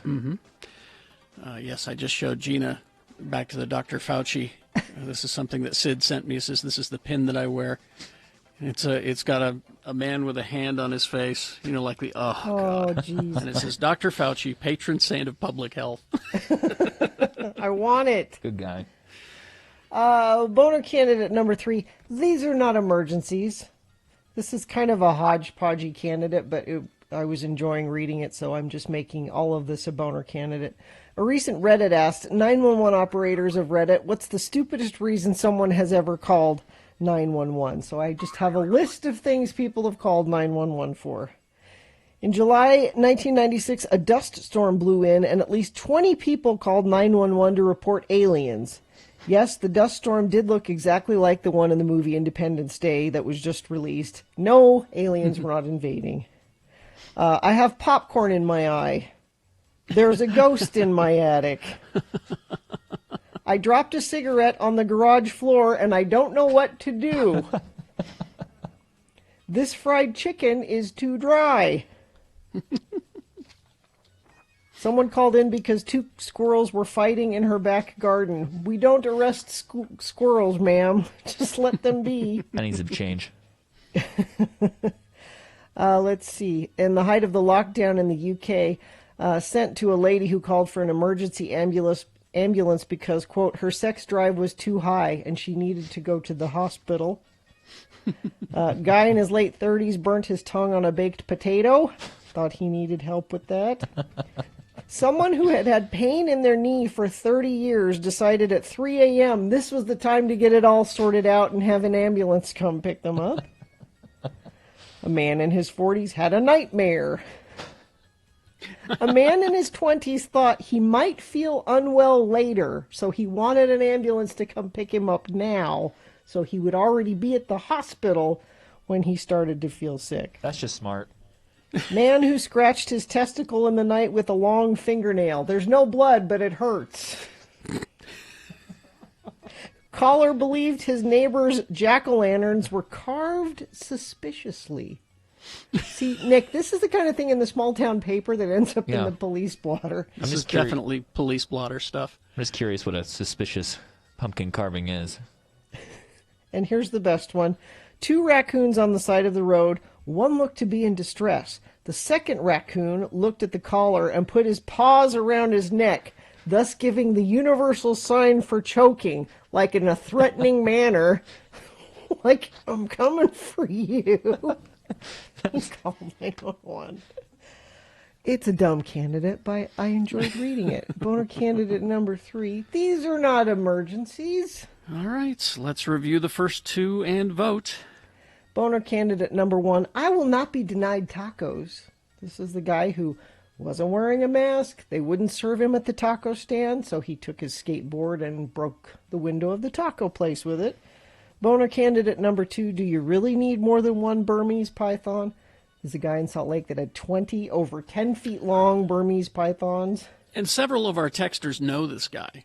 Oh, really? Yeah, there's one text from somebody in the community. He makes us look bad. Yeah. And then Tim the tree guy says, yeah, he also breeds like rabbits to feed the pythons. Oh, jeez. And boner candidate number 3, you just heard it. These things are not emergencies. All right, here we go. This is round 1 of your boners. You've got to decide of these 3 candidates which one is the worst, which one deserves to go forward to boner fight and possibly become boner of the day. If it wins here, it's not boner of the day yet. It just goes forward to boner fight. We got round 2 coming up at 8:20. We'll get a winner there. So we'll take the winner of each round and put them against each other for boner fight at 9:20 this morning. That's when you'll decide boner of the day officially. All right? So pick your champion for round 1 right now. Send one of these 3 candidates forward, 1, 2, or 3. Remember your candidate number, the one that you think should win. And put that number, that single digit is all we need, in the message of a text. And then text that to 33986. Easy.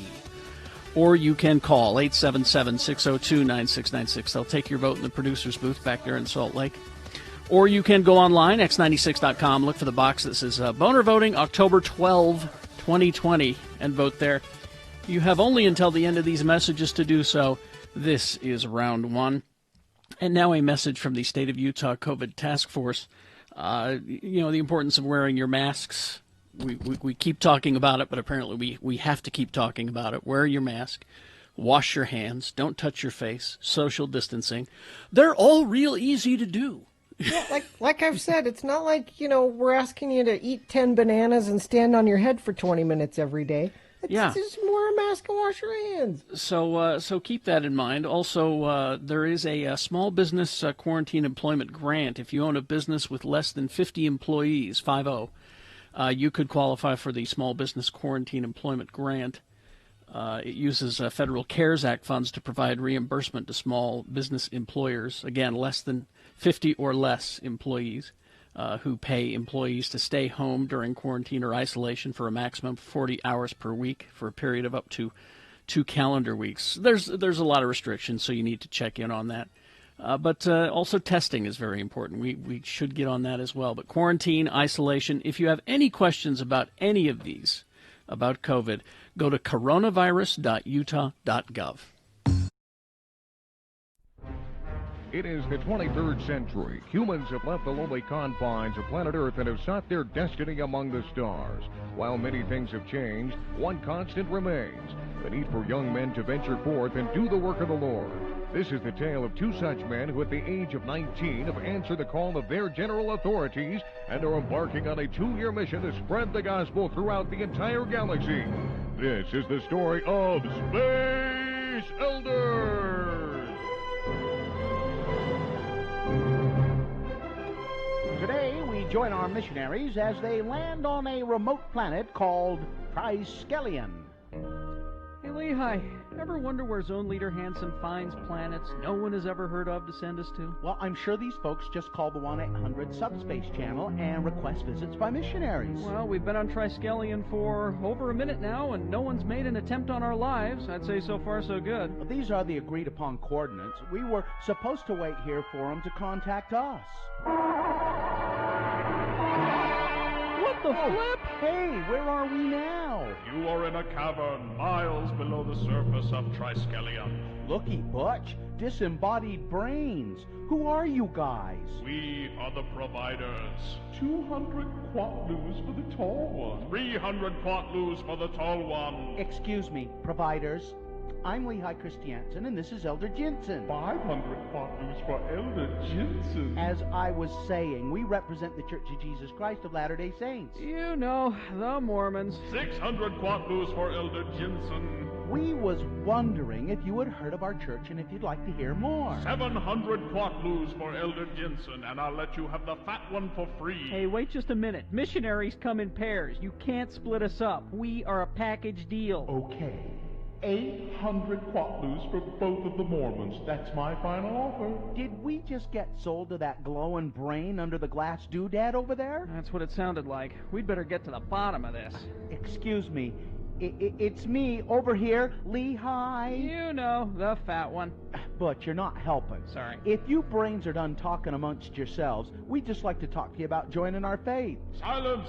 You are now a drill thrall. You will fight in the arena for our amusement until you are dead. I don't like the looks of this. Come on, don't be such a wussy. We have these big stick thingies to defend ourselves with, and our opponent is a scantily clad woman with big breasts.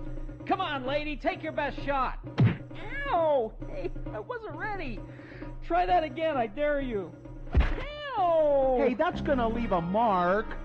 Hey, provider guys, care to make a new wager? 300 quatloos on the missionaries. 400 quatloos on the scantily clad woman with big breasts. How would you like to wager your eternal souls? Make this good, or we will teleport you onto the surface of Triskelion Sun. Okay, here's the deal.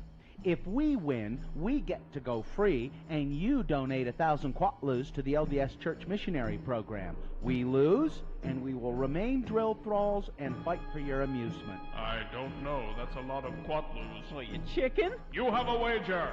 You two against all of the other drill thralls. Oh, well, it was nice knowing you, Lehigh. Don't sweat it, Butch. I got a plan.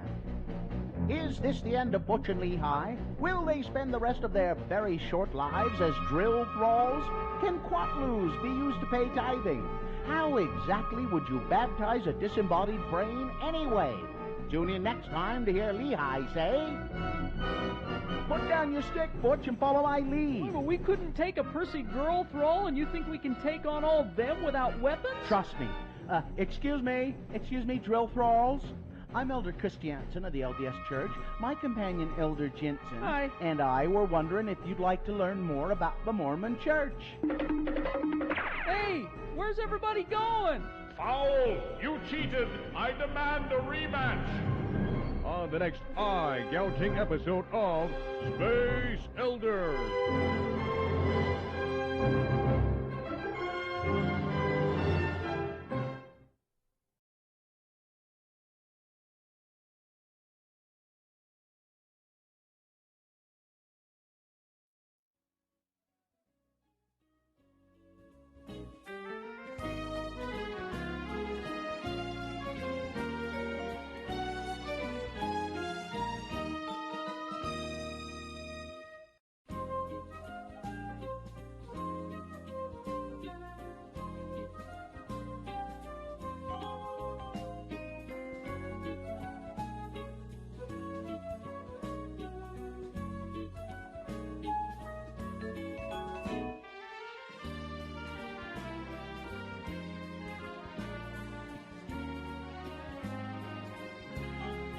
Hey, it is 7:48. Time to award round one of your boners.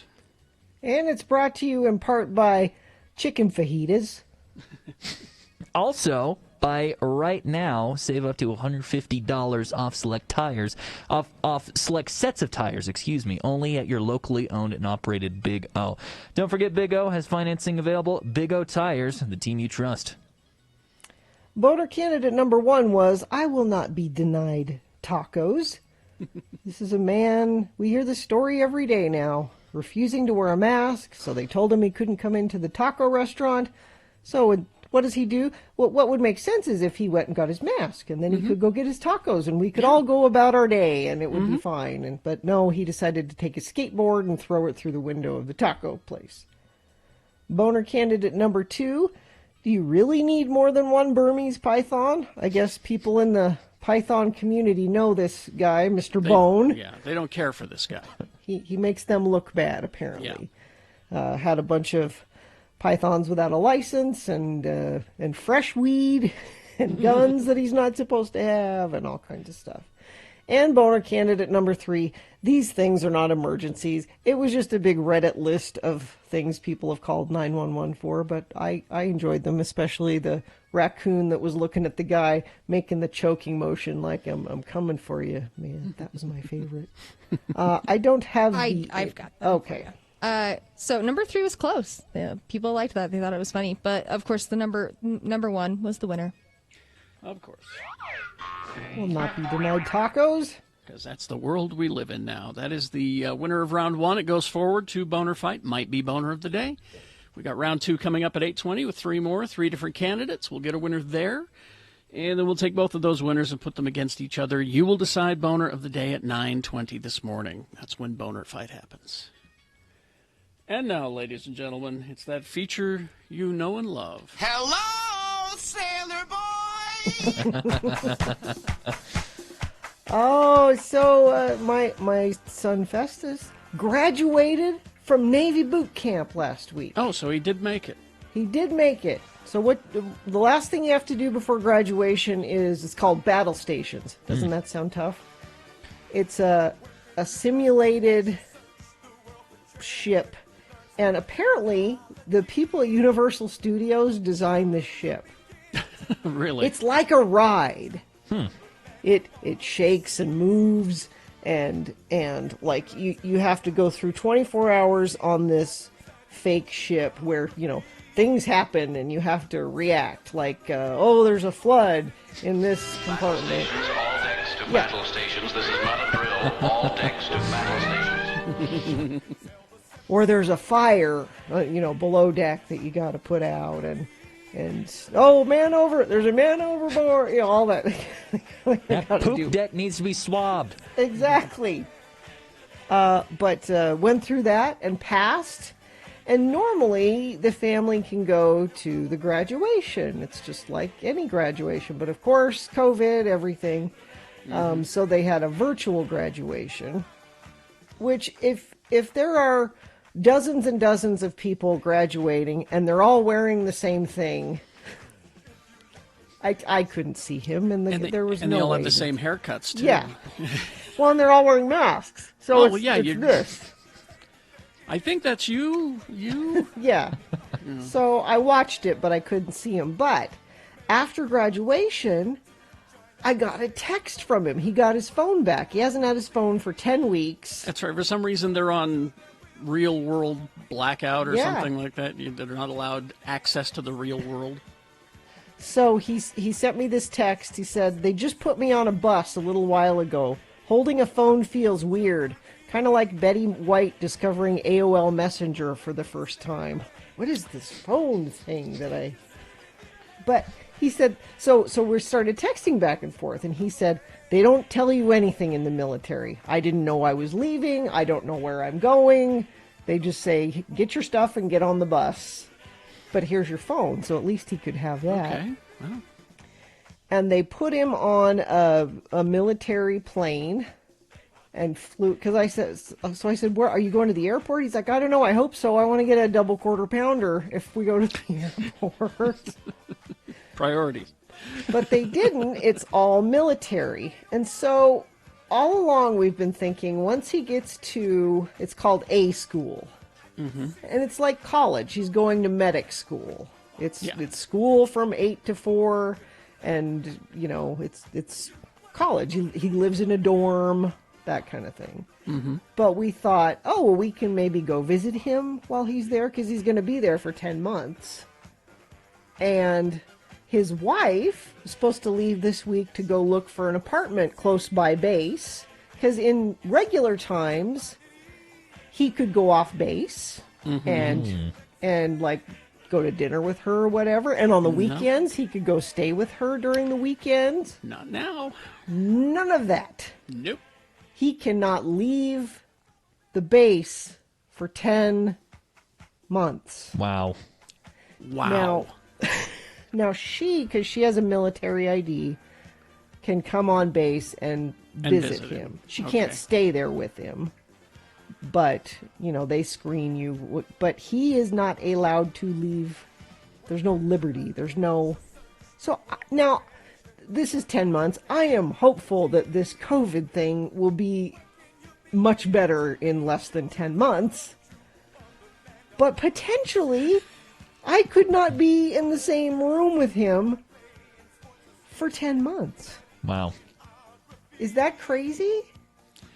I don't care for that. But on the other hand, I'm glad they're trying to be safe and that they have restrictions like that. It's kind of like when we were talking to Amy Donaldson earlier, and she was talking about how in the NBA they have their bubble and they had to stay there and everything. But the NFL, they come and go, and this is a military bubble. Well, I guess you'll have to get used to seeing him on Zoom, I suppose. Well, so this is the thing that's finally going to get me to buy an iPhone. Hi, Gina. Welcome to the wonderful world. so we can FaceTime and stuff. But I'm a little depressed at the thought of not seeing him for that long. I'm hopeful that before 10 months is over that will change, but I wish No? Good luck. Yeah. I don't think it's going to happen. Because where he is like school and he has a phone and stuff, he's going to see if he can find a time maybe where we can hello sailor where he actually calls in, which would be... Oh, that'd be fun. Which would be nice. So. Well, there you go.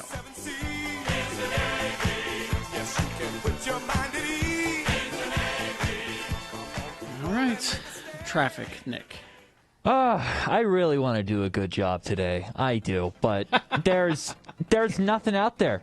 Everything's That's a good green. thing. Don't wish for accidents. I'm not Nick. wishing for accidents, wishing... but come on, just a little bumper to bumper traffic somewhere in there. Nothing. Absolutely. Go wherever you want this morning, I guess is my point.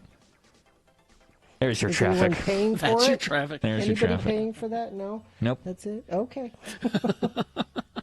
Quality content on today's show. That is. Thank you very much. All right, so we'll take a break. We'll be back. Bill Frost is here to tell us what's on TV this week. We got Boners Round 2 coming up. All of that on the way. Stand by. Let me see. We got to get this going here. Too many things going on. BigOTires.com's website you can go to. Find a location near you, and I'm positive that there is one near you because they're everywhere. I go to the one on Highland Drive, and what I liked about that one is, especially this time of year when the tire pressure changes a lot and you get the little alert that your tires are low. I hate that. I hate that. But you can pull into Big O. They didn't even make me get out of the car. They're like, we'll check your tires and we'll fill them up an even amount, and you don't even have to move. It's perfect. Big O has no credit needed financing options available. So, you may be a little... When this happens, if you get a flat, they tell you need to replace all four, to keep the balance right. I don't know what I'm saying. That's why I go to the smart people at Big O. They know. They know what they can explain that to you. But, that happens sometimes. You might be a little tight on the money. So they got the no credit needed financing options available. Right now you can save up to $150 off Cooper, Toyo, Yokohama, Hankook, and Nitto tires through November 1st. So that's till the end of the month. And it's not just tires. They can do oil, alignments, wiper blades, batteries, fluids, all that. Go to BigOTires.com, find a location near you. The new X-Nut. From celebrities to moms right here in Utah, more and more women are consuming their placentas in pill form. Don't do that. Listen, I want you to hear these. Wait, don't go on. Even if there's something about eating your placenta, you would have to do it the way your dog does it when she has puppies. Yep. If there's anything to it, drying it out and putting it in a pill kills whatever good thing you think it does. Medical expert Gina Barberi, listen to the testimonies of these women, All Gina. right. The placenta, for those of you who don't know, is an organ that grows inside the uterus while a baby is developing. The placenta gives nutrients to the baby, and some believe Some believe. People are saying, and I'm hearing. Ms. Barberi, not among them. No. But some people are saying, and I'm hearing, and I have the tendency to believe when some people say and I hear, and then I believe, that it is also capable of giving mom key nutrients even after it, that is the placenta, and the baby are delivered. Quote, so what happens is, studies show that about 72 hours after delivery, once the placenta is delivered, hormone levels drop, said Rachel Talley, a midwife, Gina, and herbalist. Are you either of those two things? Wow, a midwife and an herbalist. Are you? I am neither of them. All right then. Are there any? I want you take out your credentials and show me. Are there any doctors or scientists around? Carrie? Studies, Carrie? Studies say, herbalist. according to this midwife and herbalist. A study could be, Okay. I've studied things, and that's It takes 4 to 12 weeks statistically, said an herbalist and midwife, for the body to and the endocrine system to start producing these hormones again. So what we're really doing is natural hormone therapy. After Miranda Hansen delivered her second child, she said she felt the despair of postpartum creeping back in. The first 5 days was like a flashback, she said. But after taking her first placenta pill, she says, so here's evidence right here. Okay. The symptoms softened in just 20 minutes. It was like this fog that was lifted, she said. It was like a breath, like it was totally like, I could just like feel like it was clear. It was couldn't possibly amazing. be that you were thinking that would happen, so it happened. Oh my God, you are so negative.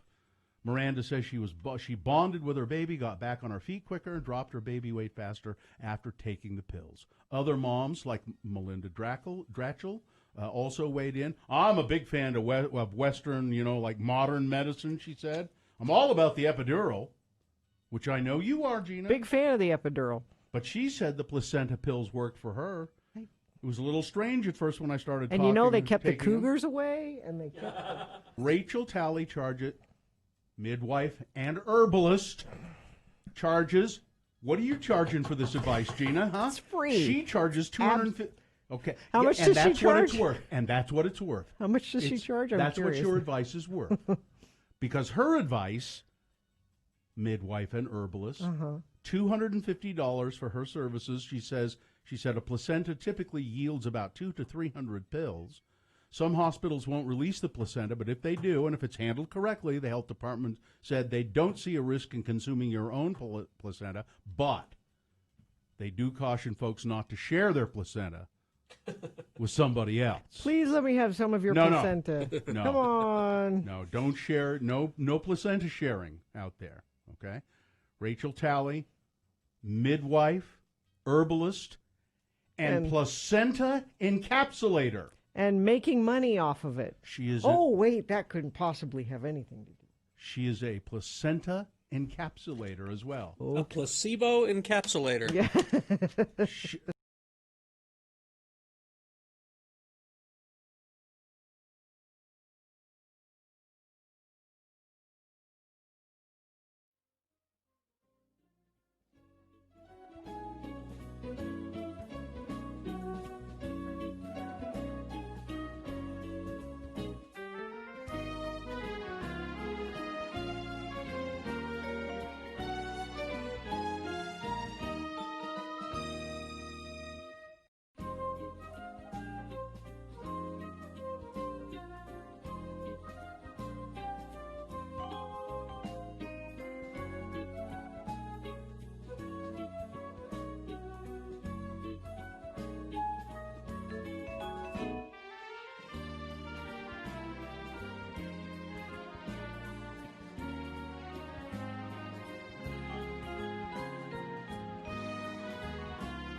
Okay, I believe that this is a sponsored feature. Yeah, TV with Bill Frost. Don't settle for lame TV and slow internet. Let CableTV.com guide you to the best cable, satellite streaming, and internet services near you. Visit CableTV.com today. All right, on the phone with us, Bill Frost, everybody. Go to billfrost.tv for everything Bill Frost. There are many things Bill Frost. There are a lot of things there. His podcasts, his writings, his music. It's all there. All How the are stuff, you? yeah. All the stuff. How are you, sir? Doing okay. You know, today was one of the rare occasions I was up early enough to hear Amy Donaldson, and I heard it all, and I go, okay, I'm good to go. I'm good to go on sports. I know everything now. And then she's talking about things that are coming up. I go, well, that's good to know, but I'm probably not going to watch any of that. And I was wondering, the TV report could probably be a lot like that, where people would go, yeah, I'm not going to watch that. But I got too much going on. That's what I do. 75% of it is, I'm not going to watch that. But, yeah, but then which occasionally, is fine. Occasionally, then you remind me of something. Oh, yes, I need to watch that. So what do you I think there's a couple here that you will be pleasantly glad to hear. I forgot to mention last week that Swamp Thing, the former DC Universe show, is now on the CW Tuesday nights. Yes. So if you never saw it, you can see it now. I did not see it because I didn't have that DC streaming service. And it's interesting because this show was made for that streaming service, and it was supposed to be a reasonably adult show. And so you can see where they've bleeped the swears through it. But, I mean, not only they've not bleeped it, they've, like, lowered the volume. But then they've also digitized around their mouths so you can't see them even lip-sync the swears. I mean... What is this, blurry? But it's an interesting thing. The first episode is like an hour and a half, and it takes you right through up to, I mean, right at the end of that episode, he turns into Swamp Thing. So it's a one-off season. It's reasonably enjoyable if you're into that character. I think you'll like it. Yeah. Coming up on Wednesday, season 32 of The Amazing Race. I know what you're thinking. This was filmed before the pandemic. Of course. Yeah.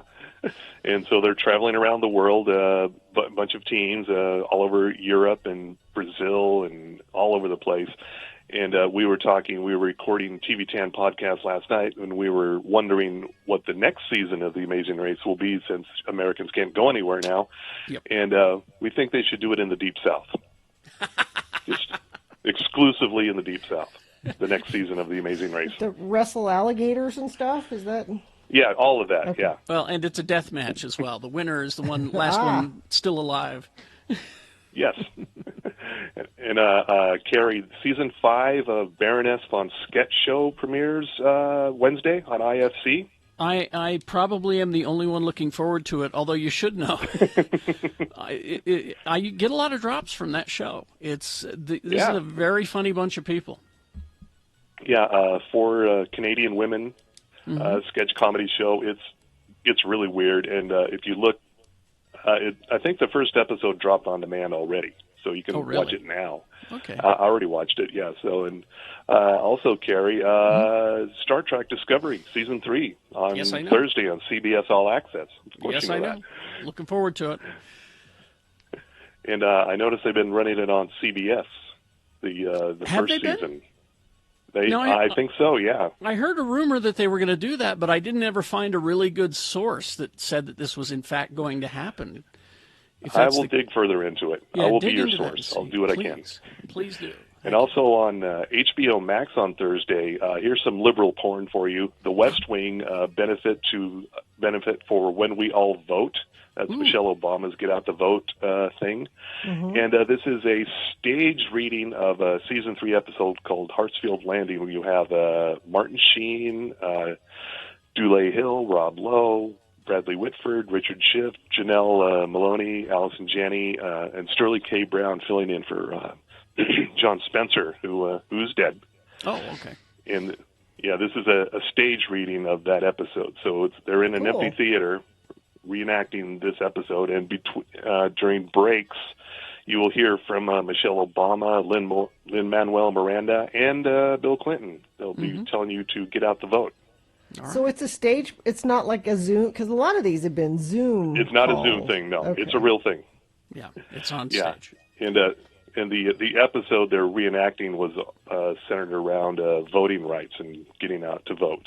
So it ties in there. Friday, Hellstrom on Hulu. It's a Marvel thing. It is a Marvel thing, although I didn't see the Marvel name on it too much.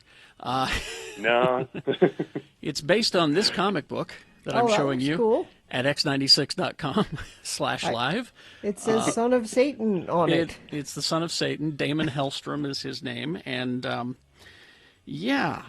watched the first 10 minutes of this, and I wasn't sure quite what to make with the trailers and the teasers that they've been doing, but I see the take that they're doing. Huh? I have a question. Yes. So I know who the dad is. Who's the mom? Well, that's what we'll find out. Oh, okay. Yeah, that's all there. That's all part of the plot. Okay. From what I can tell, Frost, is this thing is like a one season and that's it, right? I don't think they have any plans to make any more. Yeah, but it's this guy who's he's kind of like the John Constantine of the Marvel universe, except he is in fact the son of Satan. So they do like exorcisms and that kind of thing, and it'll be interesting. Yeah, and he works with his sister. Yes. And the only no, well, I guess technically she would be. She is. Obviously, I don't know much about this comic. I do remember the Son of Satan comic from way back in the day. Here's something on Saturday. David Byrne's American Utopia. This was a stage play recorded back in 2019 on Broadway. And what it is David Byrne, this is directed by Spike Lee, this filmed version of it, and it's a very sparse production of just David Byrne and 11 musicians just playing and dancing constantly. And just performing a wide variety of songs, and it's about inclusiveness and bringing the world together and all that. And mostly, just as a musician, I was watching the trailer thinking, this looks exhausting. How do you get through 2 hours of doing that? Yeah, there's no one sitting down except for at the beginning of the show when David does this kind of solo thing, and he's sitting at a table with a brain in his hand. Singing to the brain, because he's David Byrne. This is what I saw the show when it was here in town at the Capitol Theater, and I've said it many times that this is one of the best concerts I've ever been to. And even if you're not a Talking Heads fan like I am, because the people that I went with, I was surrounded by people who were like, I like them okay. It was just such an amazing spectacle to behold. So that's all I'm going to say is watch it when it's on this weekend. Yeah, that's Saturday on HBO and HBO Max. And Saturday Night Live, your host is Issa Rae from Insecure. That's the good news.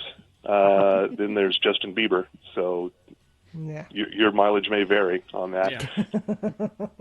Maybe he'll get caught at a party this week and Jack White will have to come back again. Oh. That'd be fine. I can only hope. I'd be okay with that. And also on Saturday on Adult Swim, Run the Jewels. Here's more programming telling you to get out and vote if you weren't motivated enough already. Run the Jewels, Holy Kalama Vote. It's a musical special. It's based on a song of theirs that I can't say on the radio. We'll have a Run the Jewels performance also of Mavis Staples, Zach from Rage Against the Machine, Josh Homme from Queens of the Stone Age, and your master of ceremonies is Eric Andre. Wow. So it's going to get weird. This is a what's it called, a Kalama vote? This exactly. Holy Kalama Vote. Oh, that's cool. Oh, I'm going to watch that. That sounds great.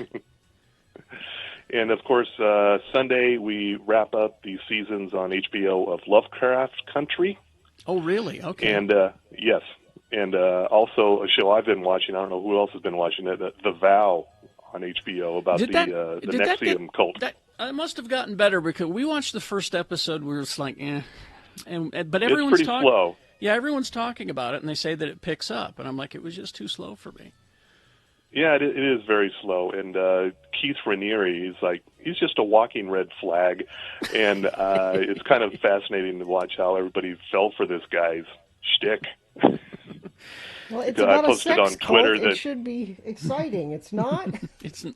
I was bored with the first episode, and we went, we're okay. Yeah, I can see that, yeah.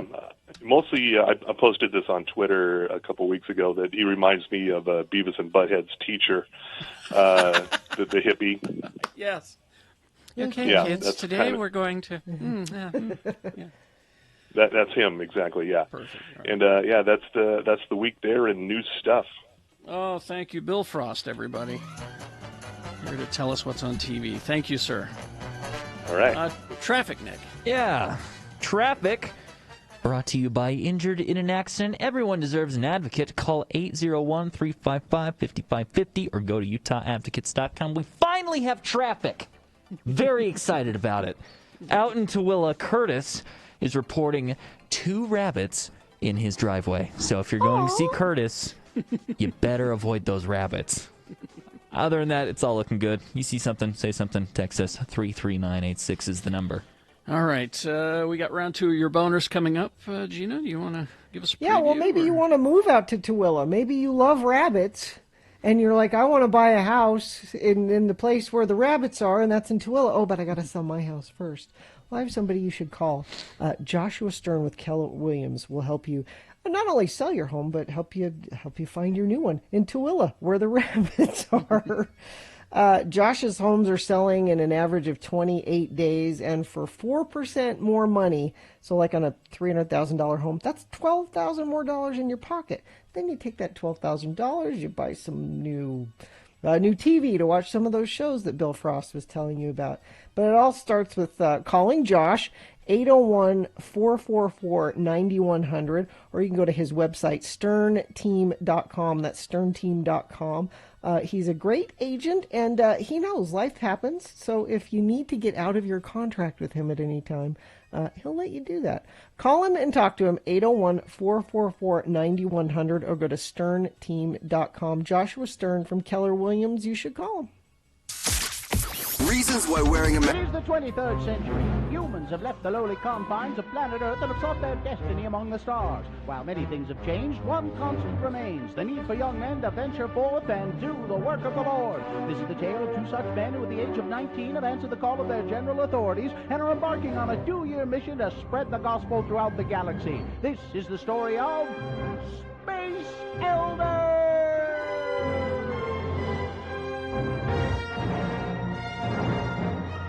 Today, we find our elders tracting on the ice planet Hoth.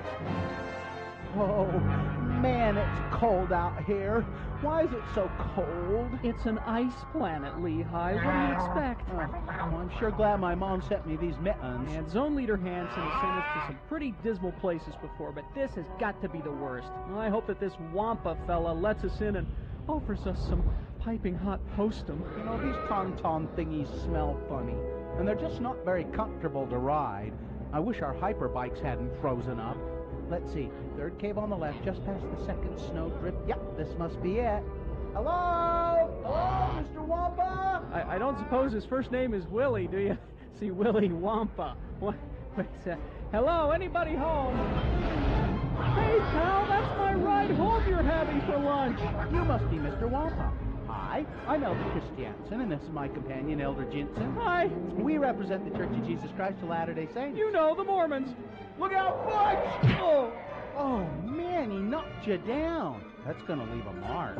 Excuse me, Mr. Wampa, all we want is just a couple minutes of your time. Oh!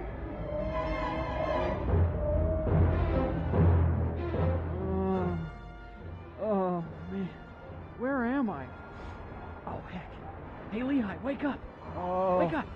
Oh, what in the flip? This is just great. Here we are, hanging upside down, stuck to the roof of a Wampa cave, our feet frozen in what appears to be Wampa spit, while my ride home gets eaten by Mr. Wampa out there. Yuck, I don't think this Wampa spit's ever going to come off my wingtips. Hey, there's somebody stuck to the ceiling behind you. Huh? Hey, it's that farm boy from Tatooine.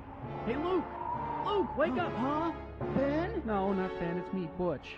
I don't suppose you got a plan to get us out of here, do you? If I could just reach for my lightsaber. There. So much for the element of surprise. Hey, look, your dad, Darth Vader, cut off Lehi's arm with one of those things. Cut him some slack. Will Butch and Lehi ever escape from Wampa Cave? Will Luke cut Lehi's arm off just for the fun of it? Will our elders ever get the Wampa spit off of their wingtips? Tune in next time to hear Lehi say...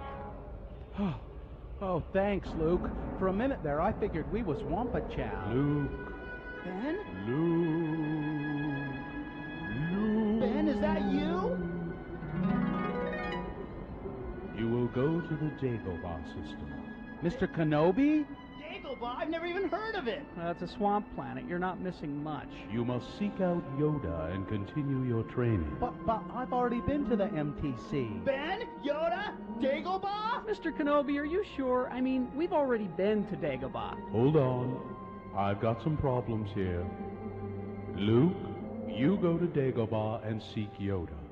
Butch, Lehi, you go thaw out your hyperbikes and continue tracting. I should have gotten Jedi call waiting. On the next bone-chilling episode of Space Elders!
It's 22 right now, and it is time now for round 2 of your boners. Here we go. 3 news stories. These are examples of bad, stupid, or funny human behavior. You will decide with your votes of these 3 candidates which one is the worst, which one deserves to go forward to boner fight, and possibly become boner of the day if it wins here. It'll go up against the winner of round 1's voting. We did that an hour ago, but we'll take both of the winners, one from each round, and put them against each other for boner fight. 9:20 this morning is when you decide boner of the day. Right now you're picking your champion for round 2. Send one of these 3 candidates forward. Here we go. 2 candidates now. A third after the news. Once you've heard all 3, you will vote, and one of you lucky random boner voters will receive a fat piece of plastic, a gift card to Diversion Eatery, except I guess we email it to you, so there's no physical item involved. It's free food, is my point. Diversioneatery.com. You can go there and check out their menu and all their delicious food. Mm-hmm. Boner candidate number 1. My boobs are lewd.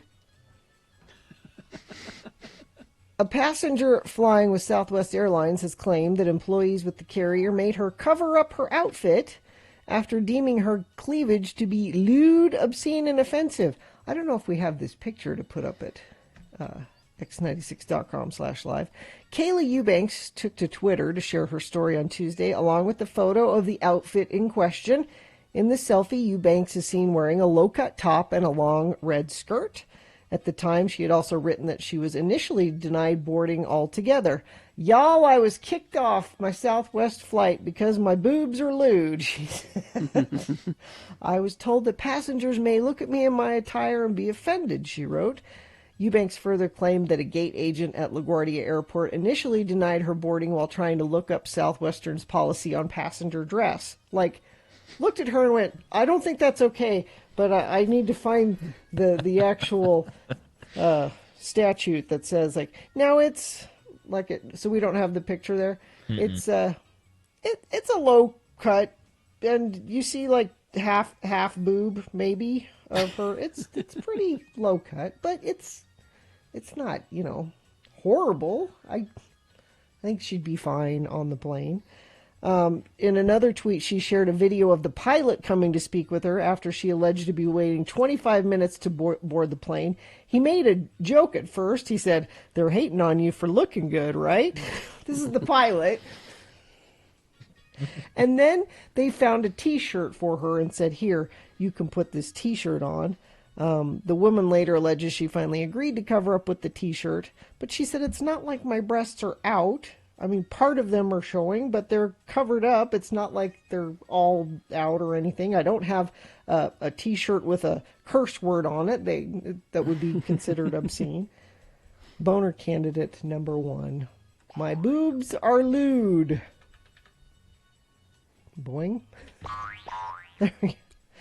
Boner candidate number 2. This is never okay. This is a local boner candidate. Cell phone video shows a West Jordan High School student being bullied and spat on for wearing a hat in support of President Trump. 15-year-old Braxton McElhenney, I think is how you say his name, is a sophomore at West Jordan High School. He said the confrontation happened on one of the first days back at school. He was taunted by other students and spat upon because of what he was wearing. Cell phone video taken inside the school was captured of the confrontation. 2 girls kept antagonizing me, calling me racist, saying I looked like a redneck, calling me a white supremacist, white privilege because I was wearing my Trump hat, he said. He said 2 female students ripped his hat off, stomped on his glasses, and threw his American flag face mask in the dumpster and spat in his face. Braxton said he had to battle the urge to fight back, but kept calm. Braxton's family says the school acted quickly to investigate. His mom said she can barely get through watching the video. Brings me to tears every time I watch it. I can't believe people who are on that side try to push love and acceptance and toleration of other people that are so against somebody who is just being a patriot. The way he was treated, or the way a lot of people are treated with all of this divide we're having in our country, it's ridiculous, she said. Boner candidate number 2 is, this is never okay. Coming up in a moment, boner candidate number 3, long live Tupac. Boner candidate number 3 for round 2 coming up after this. Big boy news and a pinuendo brought to you by Scott Hale is offering a furnace tune-up with free airflow test for only $39. Call Scott Hale, 801-264-HALE.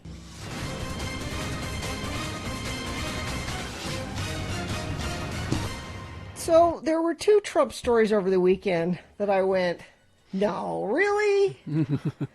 One of them was, I did it earlier, and apparently it's true.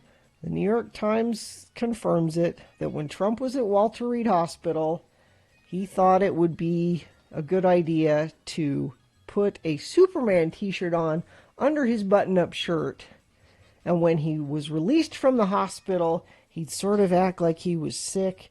And then when he got outside, he'd rip his shirt open and show the big S on his chest because I'm Superman. So that was the first story that I thought. He's a big ass, all right. That was the first one that I thought, is this true? And then it's in several different sources, and apparently it's true. This is another one, and I knew this was true faster because this was a TV interview that he gave, and I don't know if Carrie has that handy. He was on. Yeah, he was. President Donald Trump said in an interview on Sunday with Fox News host Maria Bartiromo, asked Trump during the Sunday Morning Futures about the Department of Defense's announcement that the Pentagon launched a task force to investigate sightings of unidentified flying objects in August. The group is called the Unidentified Aerial Phenomena Task Force. All right, let's see what we get. A mysterious subject, if you will. Can you explain why the Department of Defense has set up a UFO task force? Here's what I've got from The Guardian. The U.S. Department of Defense has formed a new body to investigate what it calls unidentified aerial phenomena, to monitor reported sightings of what most people call UFOs. Mr. President, as we wrap up here, are there UFOs?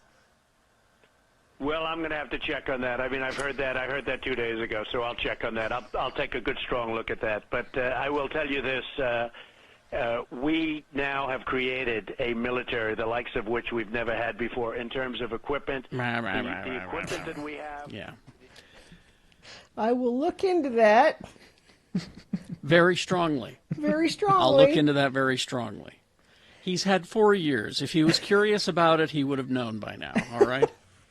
Or they're just keeping it away from him because he's crazy.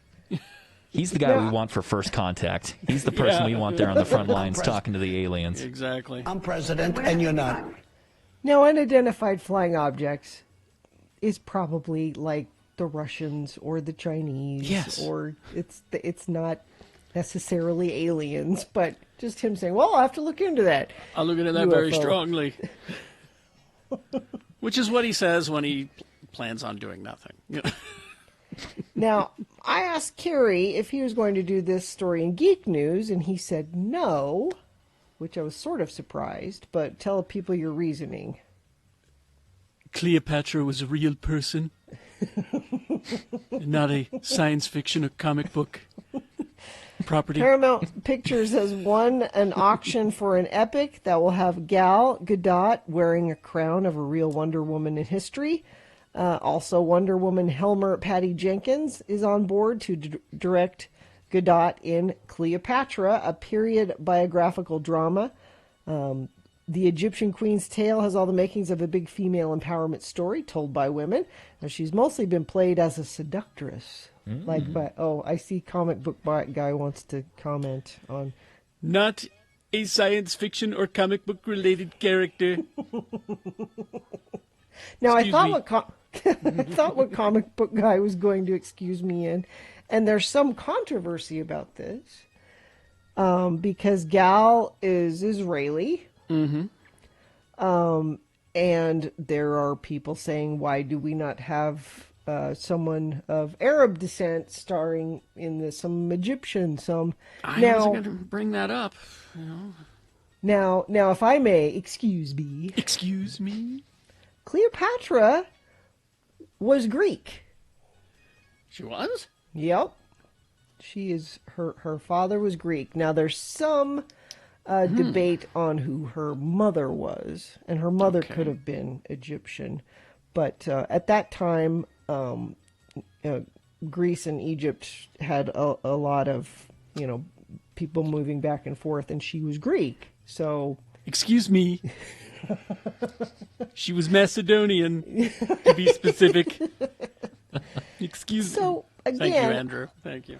All in that same general area, which is where Gal is from, and she looks the part. I think she'd be great as Cleopatra. Descended from Ptolemy, one of Alexander the Great's generals. Yes. Living in a house with Egyptians, so we're all fine with it. You're all okay with it? Yeah, we're all good here, and I think we're the arbiters of that. Right. So I'm glad that Gal Gadot and Patty Jenkins can run it past you. Yeah, they called and we said, "Yeah, I think we're okay. We're okay with that." Gina, it's Patty and Gal. Could you put us on speaker? Put us on speaker.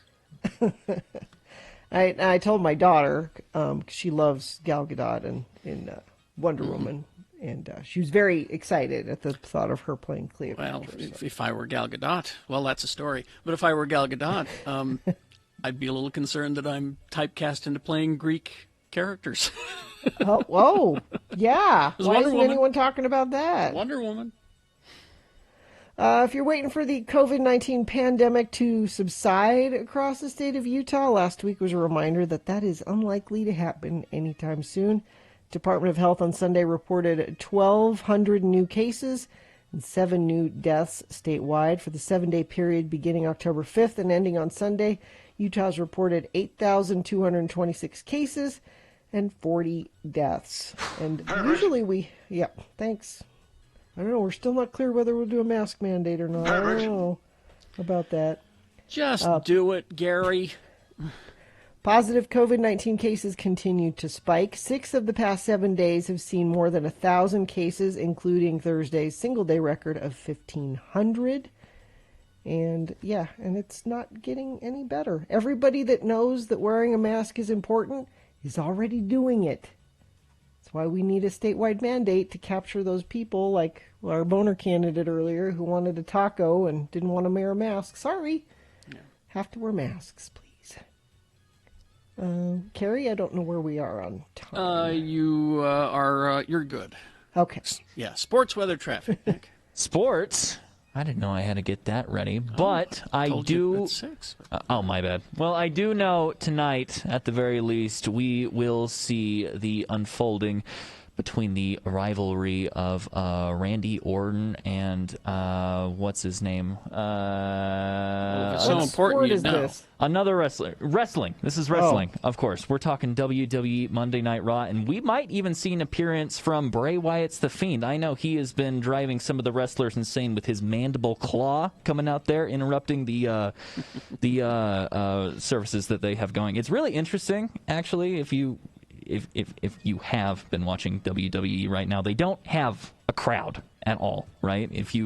They tried when quarantine first started doing the entire show without a crowd, and it looked very, very stupid. These wrestlers coming out, having their big intros to just absolute silence. But what they've done now is they take the circular screens that you would see at any stadium, and they have people FaceTiming in, and they just show their faces on the side, and that kind of illusion disappears after about 60 seconds of watching it. It actually works really well.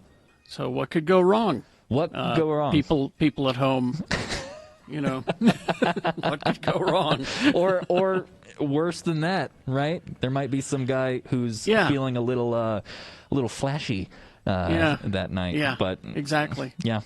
All right. Just more fun to watch out for. Weather, you might be saying to yourself, brr, it sure is cold outside later in the day because temperatures are going to be dropping. We have as low as 47 degrees for today, and like I said earlier, that's going to get even worse as the week goes on. 39 degrees, 37 degrees, all lows I'm reading for Wednesday, Thursday. Traffic, I'm not seeing anything too notable on the cams at the moment, but I did have a few people texting in. I know that there is a half mattress near 7200 South if you are looking for, what would that be, a twin at that point? Half mattress? Or a box spring, maybe it's half of potentially. And if your commute is anywhere near 2700 South, 300 West, they are working on traffic lights down there. That's from Gene, your sign guy. All right, thank you, Gene. And Nick. All right, candidate number 3. Long live Tupac.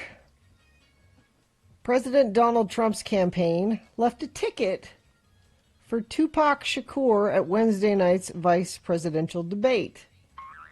The dig came after a recent interview in which Senator Kamala Harris said Tupac was, quote, the best rapper alive.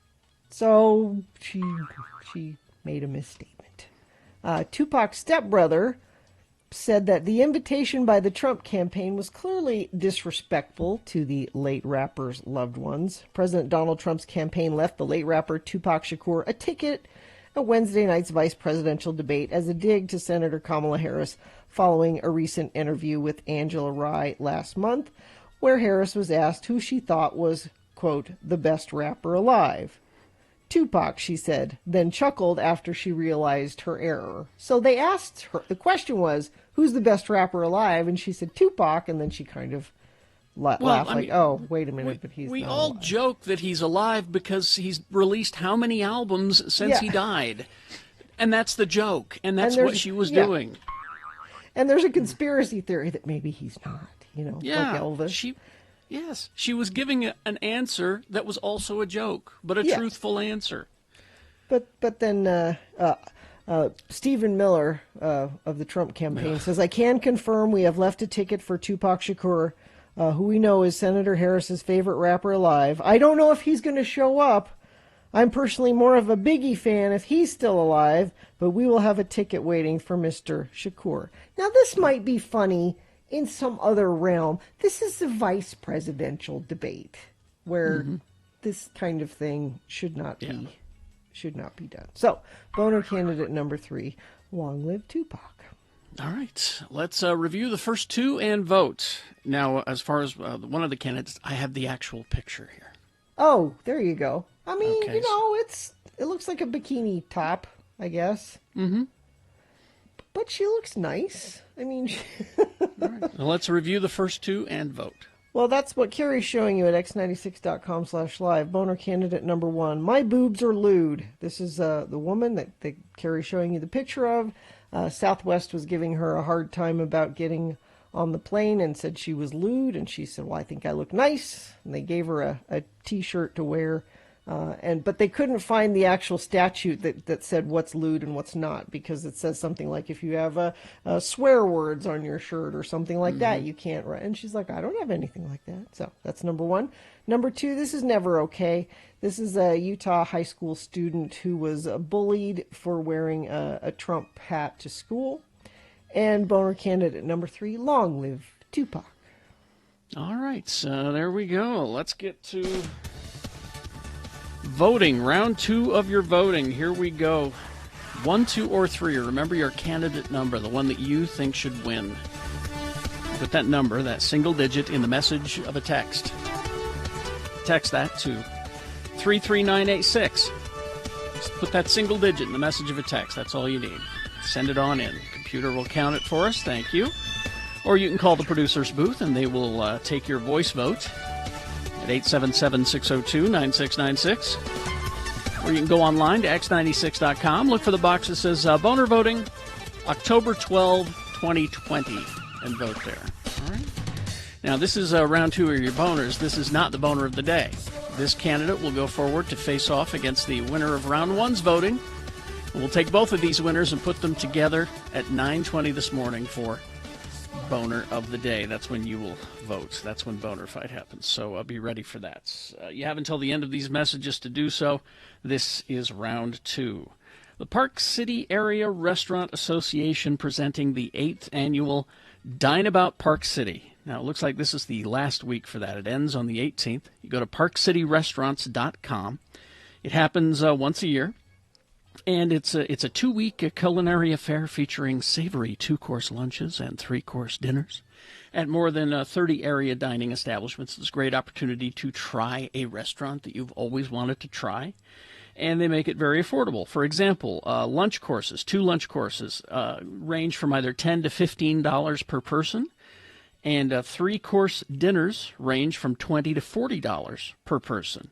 And some of them a lot of them are doing takeout. So you need to get a hold of the website and take a look and see who's doing takeout, parkcityrestaurants.com.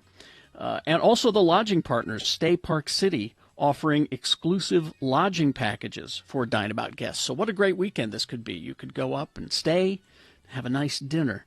Go to parkcityrestaurants.com for information about Dine About Park City.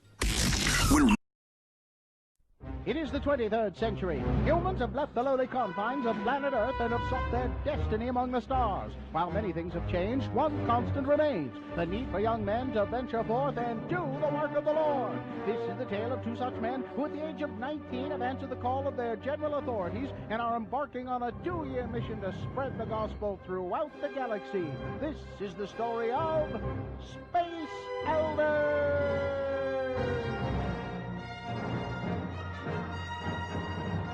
In this episode, we find an old adversary of Butch and Lehigh planning their demise. So, bounty hunter, you will bring me Christiansen? Jabba the Hutt was very fond of his rank. Pay me more for a complete set of missionaries. Christiansen made me look weak in front of the Emperor. Only by turning Christiansen to the dark side will I be able to regain my place by the Emperor's side. Sell him to that slug, Jabba. I have arranged to have the elders meet you on Bespin. There you can ambush them without anyone noticing. If these elders best of you and the Emperor, how do you expect expect me to transport them back to you? I prefer my elders frozen. There is a carbonite facility on Cloud City. That should make transporting them simple. Have my credits ready. I'll be right back. Here we are, Butch. Cloud City. It sure looks like the holograms they showed us in school. I don't know, Lehigh. I always get nervous when I stand on a city that's floating miles above the surface. Are you sure this is the right place? Zone Leader Hanson said that we're supposed to meet someone here named Lando Calrissian, right here on Bespin. Well, church records on this Calrissian fellow show him to be a gambler, smuggler, womanizer, and a penny stock manipulator. Are you sure this is the guy? Well, maybe he's ready to turn over a new leaf. Oh, I think that's him right there. Hi, and welcome to Cloud City. I'm Lando Calrissian. I run the mining operation here on Bespin. Could I offer you a beverage? Perhaps some malt? I love a malt. Liquor? Oh, no, we don't drink, Mr. Calrissian. I'm Elder Christiansen, and this is Elder Jensen. Hi. We represent the Church of Jesus Christ of Latter-day Saints. You know, the Mormons. Now, our zone leader said that you might be interested in learning more about our religion. Actually, no. We have some common acquaintances. I've made a deal with the Empire. Well, they'll leave me alone if I introduce you to this guy over here. Elders, this is Boba Fett. Boba Fett, Elders Christiansen and Jensen there. Gotta go now. Got a city to run. Bye-bye. Well, Mr. Fett was up. Well, hi, I'm...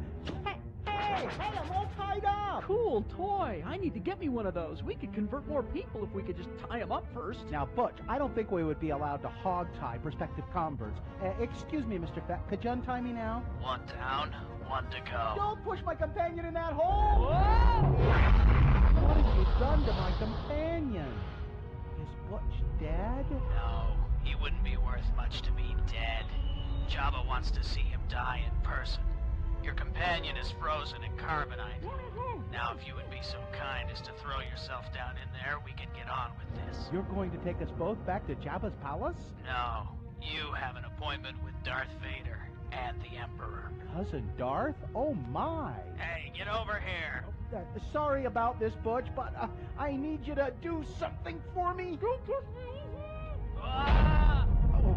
Oh, I guess you weighed more than I thought in this thing, Butch.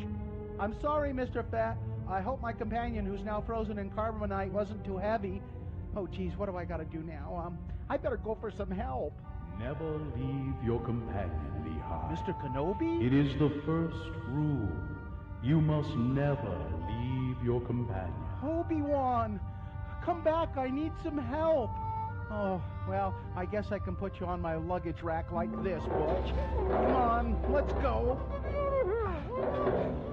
Will Butch be able to serve out the rest of his mission frozen in carbonite? Can Lehigh really find a big microwave to defrost him in? Will Darth Vader ever get his revenge and once again become the Emperor's favorite lapdog? And where does Boba Fett get all those neat gizmos? Tune in next time to hear Butch say... on the next mind-numbing episode of Space Elders!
All right, so let's award round 2 of your boners. And it's brought to you in part by Guac. That's Guac. it. Just guac. And Diversion Eatery. It's Oktoberfest all month long at Diversion Eatery. Try the poutine fries in a sliced brat with sautéed onions for just $7.99. Located at 535 North, 300 West. See menu at diversioneatery.com. The boner candidate number 1 was My Boobs Are Lewd. This is a woman who had, a low-cut top on, trying to get on a plane, but she looked nice. She had a nice skirt on, and she was all put together, and yeah, liked her hair. Yeah, I thought she looked fine, but they made a big deal out of it. But also couldn't show her the exact statute that explained why her outfit was lewd. I just think she looked nice. Boner candidate number 2. This is never okay. This is a Utah high school student who was bullied, spat upon. This is all for wearing a Trump hat to school. This is never okay to treat people this way. And boner candidate number 3, long live Tupac.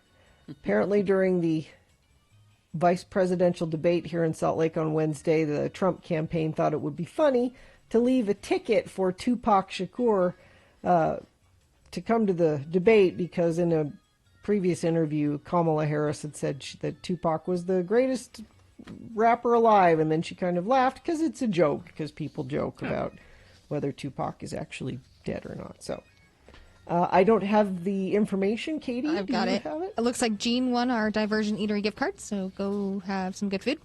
And number 2 took it. All hands. All right. This is never okay. Here you go. This is your winner of round 2. It now goes forward to Boner Fight. Might be Boner of the Day. Depends on how well it does up against the winner of round 1. We'll find out at 9:20. That's when Boner Fight happens. All right. Is this a sponsored feature? I am sponsoring it with my well wishes. Nick's well wishes. By the way, Nick at Night's been filling in for Bill today and helping out. Thanks, Nick. Hi. Speaking of... geekshowpodcast.com, brand new episode available now. The episode is called Chew Through This One. Speaking of Bill, I just got excused me. Oh.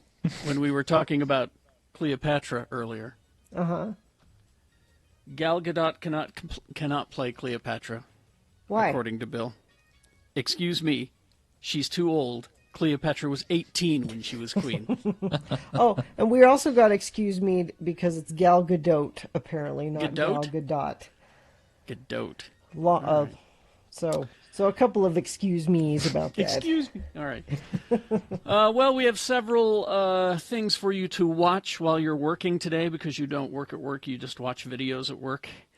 And we'll start things off. I do not have audio for all of them. I'm just going to tell you about them, but I have a couple here.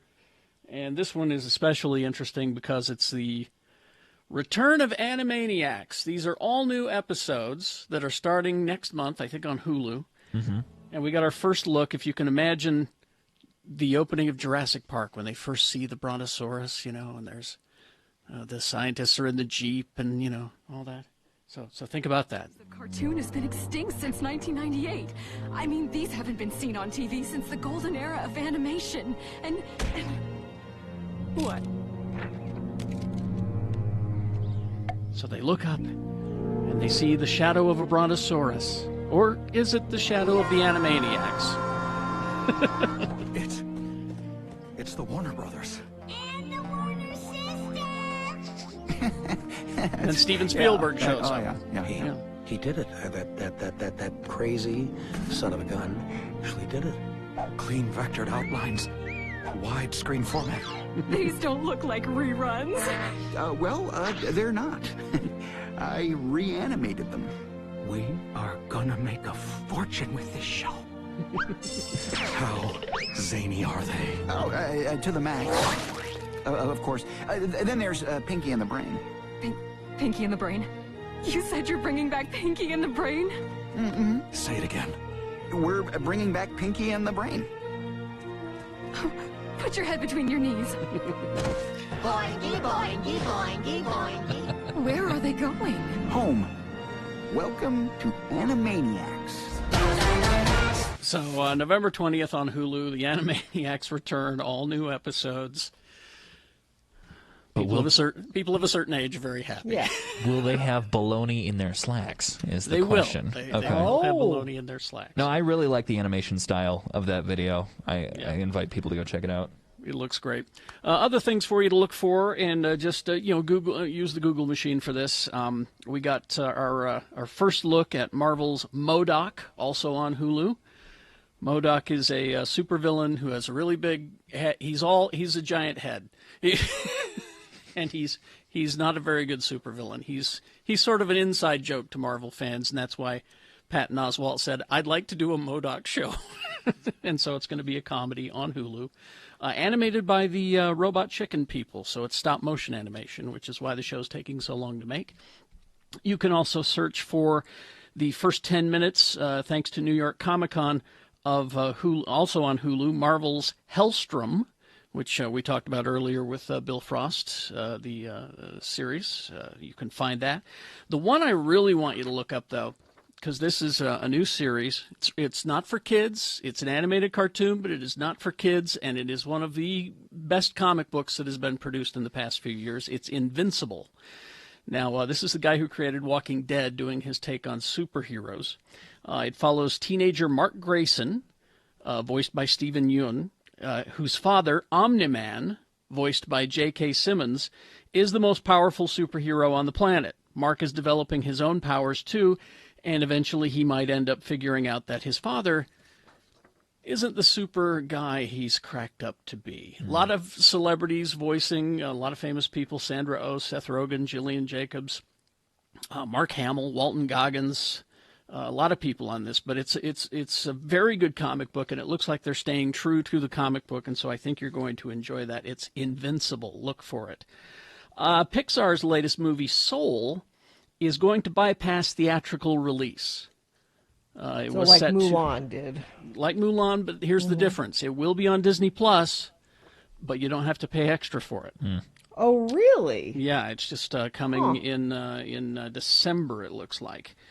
And this people who have seen this movie say that it's, again, a triumph for Pixar. You will cry your eyes out. But they're making it available on Disney Plus, and you won't pay extra for that. They could charge for it. I wonder why they're not. I think they should charge for it, but that's me. Spider-Man 3 is being made as we speak.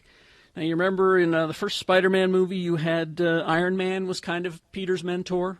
And in the second movie, it was Nick Fury was kind of his mentor. So who do we bring in to be his mentor in the third? Doctor Strange. Benedict Cumberbatch will be in Spider-Man 3. Let's see. A lot of nerds are excited that you're finally getting a Green Lantern live-action TV series on HBO Max. The details are out there. But, frankly, I'm looking forward to this next animated feature. Warner Brothers Animation announcing Batwheels, a new children's show about talking cars that help Batman fight crime.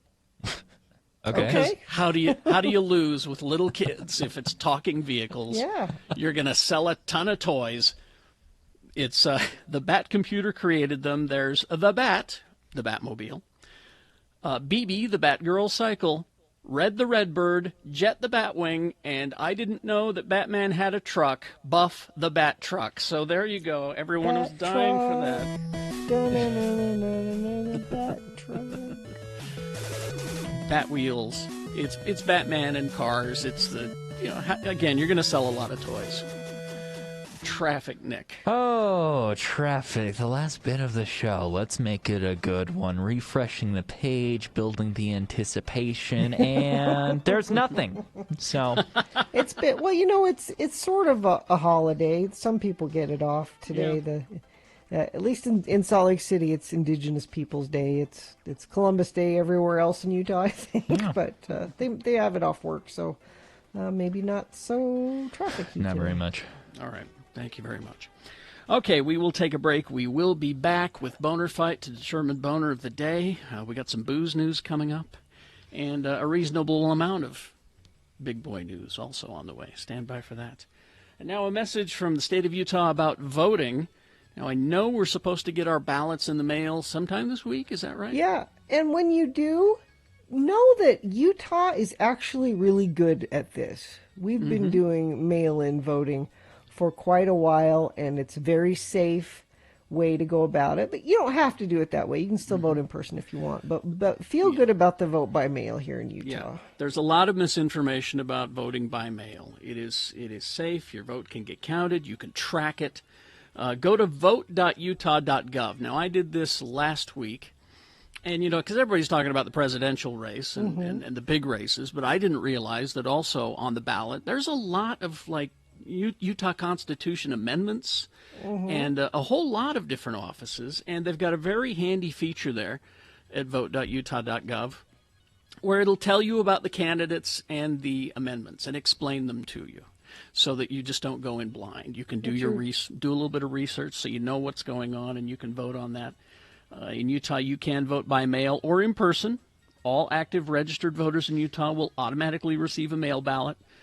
So to register or update your voting information, go to vote.utah.gov by October 23rd. That's when you can't after that, okay?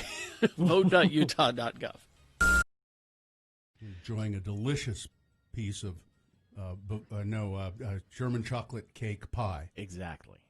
That's kind of weird, Travis. There's Travis the Pieman here. Hi, everybody. German chocolate cake pie. Exactly. We have an official pieman for the Radio from Hell show. Gina, by the way, I brought you your pie. Oh! It's a pie in a box. It's the McDonald's. It's the pie that she will eat. We know she'll eat that. You're missing out. It's the one thing I have in common with Donald Trump. You're missing out. This is delicious. It's delicious. It really is, Travis.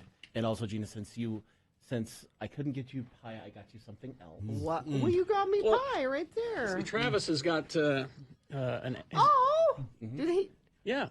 Travis has been making stickers. Remain seated podcast stickers. Got the graphic offline. Was able to kind of jury rig a setup for it. So you've got some for the computer, for the laptop, for your car, whatever you want to do. I love it. Thank you. Travis, is it an Etsy store? Or it's an Etsy store called Pie Man Graphics, or if you search Pie Man Graphics on Twitter, it now pulls up links that'll take you right where you need to go. Gina, those stickers have beard hair in them. Do they? Yeah, probably. That's okay. I'm not going to eat them. I try to pick them out, but picking out the beard hair makes it artisanal. This pie has beard hair in it, and it's delicious. It's just delicious. Well, my boys helped me with this one, and, the 11-year-olds. Yeah, Travis sells stickers on his Etsy site. That's awesome. He's been selling Geek Show stickers. Now, Travis, you it's Pi Day, right? What do you know about the mathematical symbol of pi? Anything? It's the magical number that lets you calculate many things in geometry. The time that they actually celebrate it today, or at least the big math geeks celebrate it today, is today at 1:59 p.m. because then you get 3.14159, which are the first numbers of pi. Wow. I know. It's really, you can get really geeky on this. So there's going to be math geeks at the bar at that time? At that exact time, they'll all raise a glass and they'll be good. Woo! And and there's little math things they come up with too, where they say that, since there's 360 degrees in a circle, if you go to the 359th position of pi, there's 360 right there. If I understood math better, apparently it is this magical thing that you can calculate all kinds of things. It's an exact proportion that they figure is like a magic number throughout the universe. It helps things work. But we kind of adopted it too, is instead of just being pi as in the number, it's pi as in pie. Also, pizza today is big. I think Pie Pizzeria usually does some kind of special thing, or all the other pizza chains will do something special. I don't recognize the National Pie Day that they had back in January. Or February. We tried to call you out on that day, and it's just like Valentine's Day. It's a setup day where big pastry comes out and wants to sell pie. Big pastry. They tried to co-opt it. Exactly. Right. There's only two pie holidays that I celebrate, and that is Pie Day and Pie and Beer Day on the 24th. Yeah. Yes. Because nothing's better than a fresh raspberry pie and a Pilsner. Now, Travis, I know you also have you lost your job some time ago. I don't know what you weren't fired, but it was a. I'm no longer employed. Yeah. And so right now I'm looking for anything that's either integration or What is implementation. integration? I do a lot of software. Okay. And basically it's taking large groups of software pieces or hardware pieces and putting it together for major companies. Okay. So I do integrations, implementations, support. Mm-hmm. So if anybody has something like that and wants an employee that can bring pie on potluck day, exactly, lots of pie. That's he's a great pie maker, and he knows how to do like big software jobs. Travis, how do they get a hold of you? They can just email me at travislynnjohnson@gmail.com. Okay. And Raul down on the border, send us in the chat room a picture of one of your Trump stickers on his computer, I think. Yeah, I have a copy of the balloon Trump. You know, the big balloon that they were the running big around fat England, and they brought it over to Los Angeles and into New Jersey. Yeah, I sell those on the site too. Pie Man Graphics. Well, All right. thanks. I just devoured the pie. One slice is enough. It's very sweet, but man, it's delicious. Thank you, Travis. No problem at all. Have a good one. Have a good pie day. You too.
Because he was on Saturday Night Live.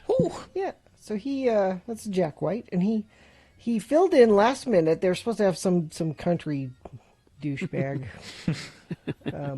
who was, I'm sure, given specific instructions by Saturday Night Live staff on the behavior he would need to follow prior to, they're being very strict about protocols for COVID. And he was, not only was he out partying, but he was putting it up on, his social media. And then he apologized afterwards. I have a lot of learning to do, hoping to, repair this. It's too late. It's too late. Yeah. So juxtapose that with Jack White, who last minute, he's not promoting anything. He doesn't have a new album obviously that he could just like that. Now, what Carrie played was, of course, the recorded version. He did a live version of Lazaretto on the show, using his Eddie Van Halen guitar. It was a guitar given to him by Eddie Van Halen, built to Eddie's specifics. Mm-hmm. And I thought that was kind of cool. Here's the thing. Jack White came on, and, he's just kicking ass. Just so good. But every time I look up at the screen, I'm distracted because he's just so odd looking. Well, just listen then. And Sue's like, he's so good, but I just can't look at him. And I said, close your eyes. Just close your eyes and listen. I love his look. Yeah, it's that the sideburn down to here. That's a bad. He just needs to get some sun, perhaps. The guy is seething with talent. Extremely talented. Really is. Very talented. Just amazing skills, but I just can't look at him.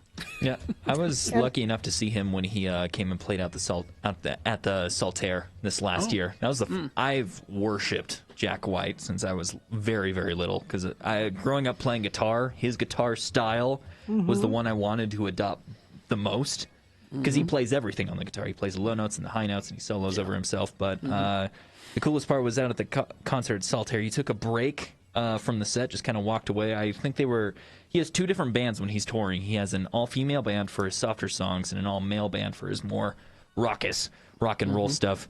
And the crowd, just being bored, just started chanting, come on out, one more song. And then they started chanting the melody to Seven Nation Army. Oh, oh, oh, oh, oh.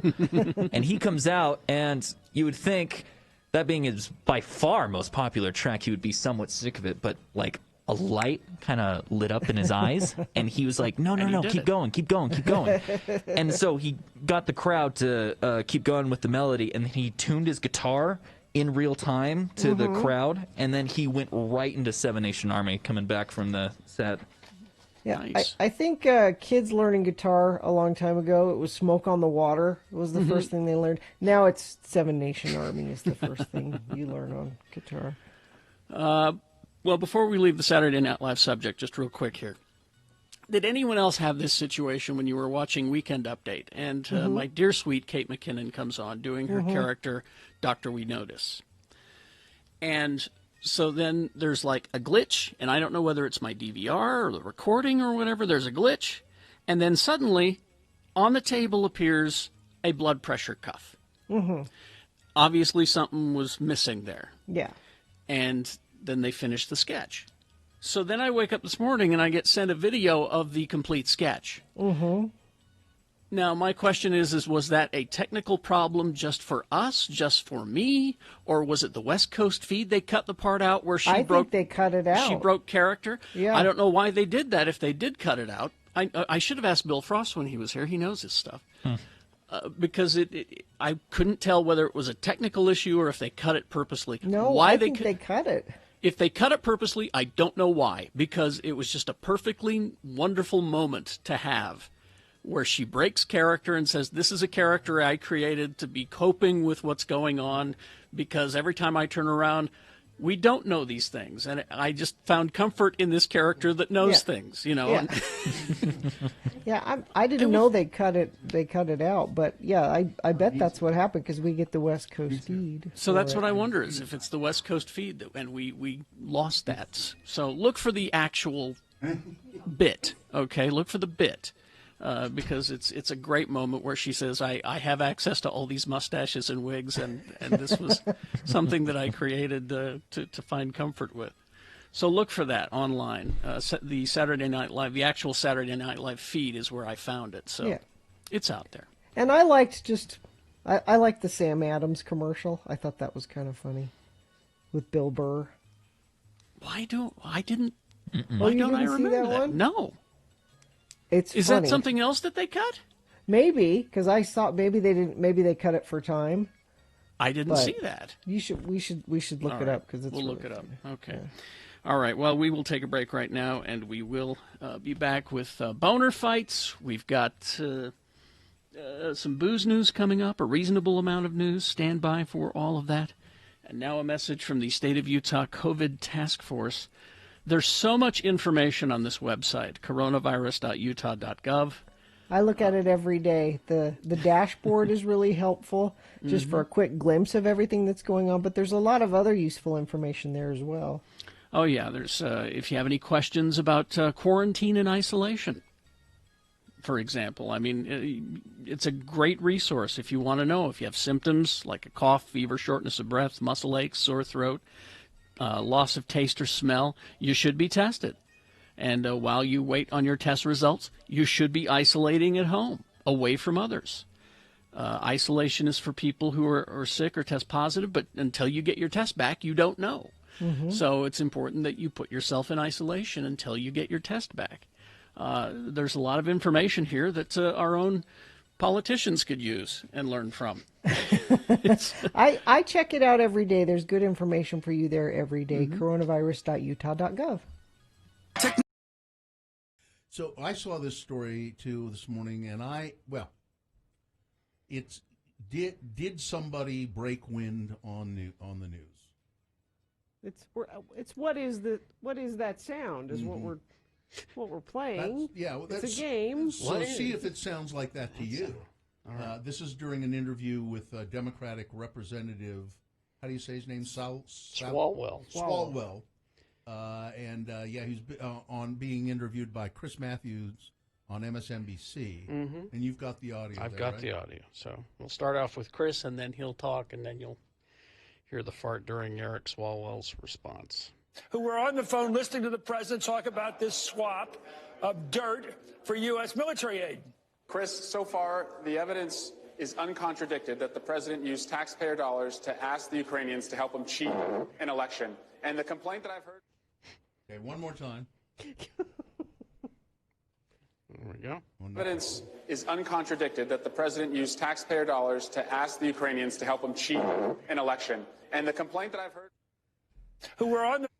Now, so the internet, the Twitter, and all of that went crazy. With, yeah. So who farted on the? Now they say. Chris Matthews tweeted out saying that it was a coffee mug scooting across a table.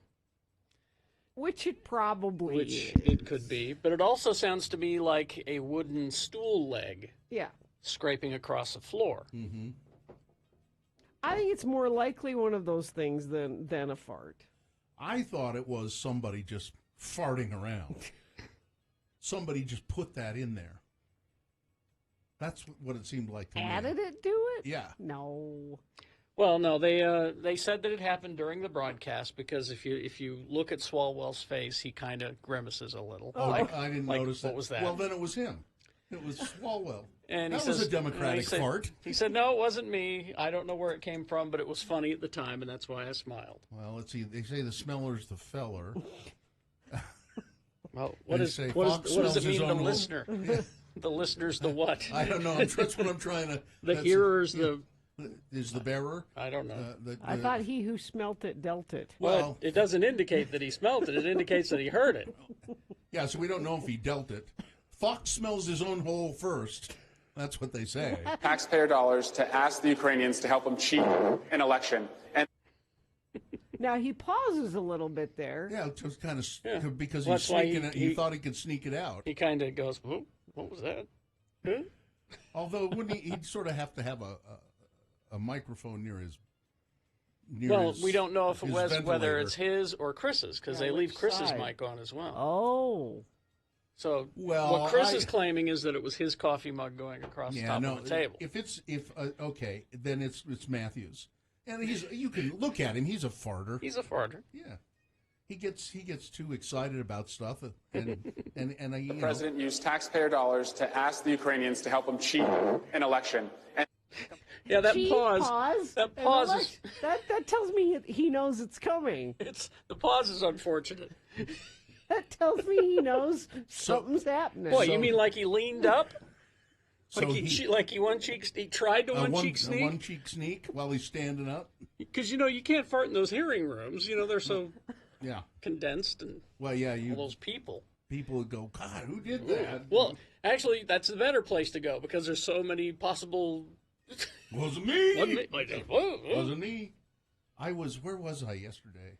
I was in a car with some people, and I won't say who, but I kept thinking, somebody is stinking this car up.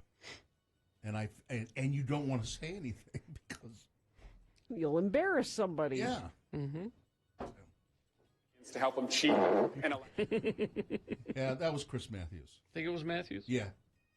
Ask the Ukrainians to help him cheat an election. Yeah, that's an old man fart. That's an old man fart. It's kind How of can you raggedy. tell? It's kind of raggedy. It's not. Yeah, it's not strong, full it's throated. not- It's kind of raggedy and almost wet sounding. Oh, And here are the rhymes that we were looking for. He who denied it supplied it. Oh. The blamer is the claimer. Yeah, there you go. Thank you, people who All right. listen to the show. You're smarter than Thank we you are. very much. Very good.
Everybody has that beer in the fridge that, yeah.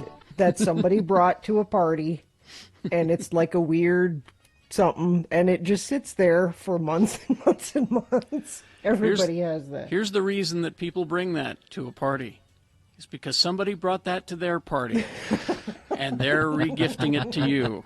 100% truth. That's what happens. Everybody has that. Let's all agree to not do that anymore. Let's all go through our refrigerator today and finally just get rid of that, and we'll just all start fresh. All right. We got Boner Fight here in just 3 or 4 minutes. So quick. Be ready for that. Right now, not even a reasonable amount of news. Brought to you by Every day at Subway restaurants, you can get a different 6-inch sub of the day on your choice of bread with any veggies you want for a great low price at participating restaurants. Extras additional plus tax. No additional discounts or coupons.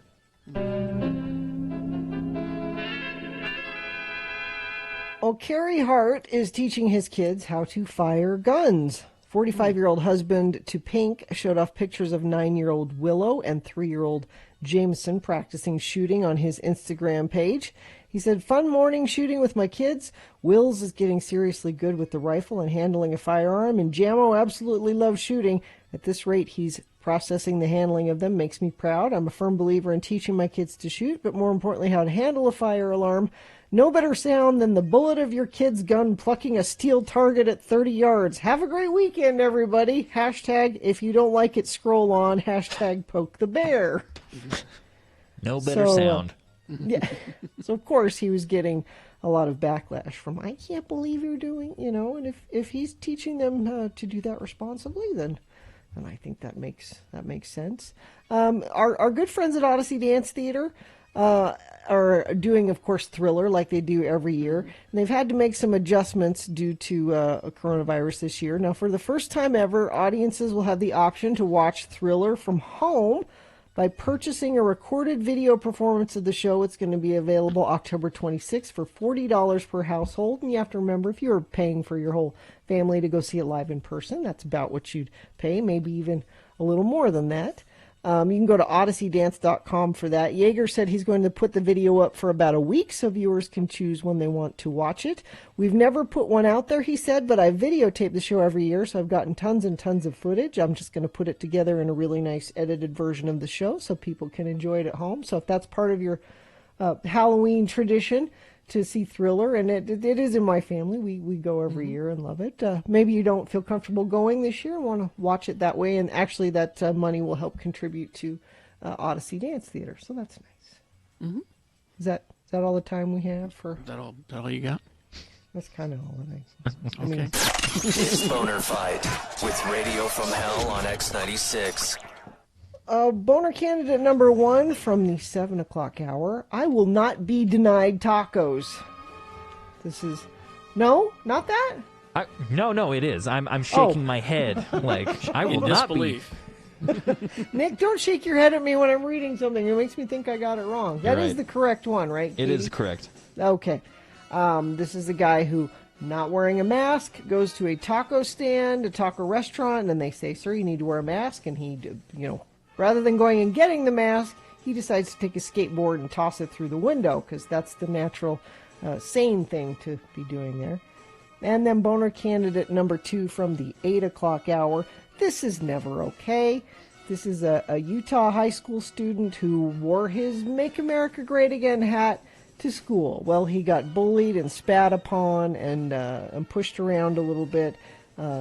This is never okay. Don't do that.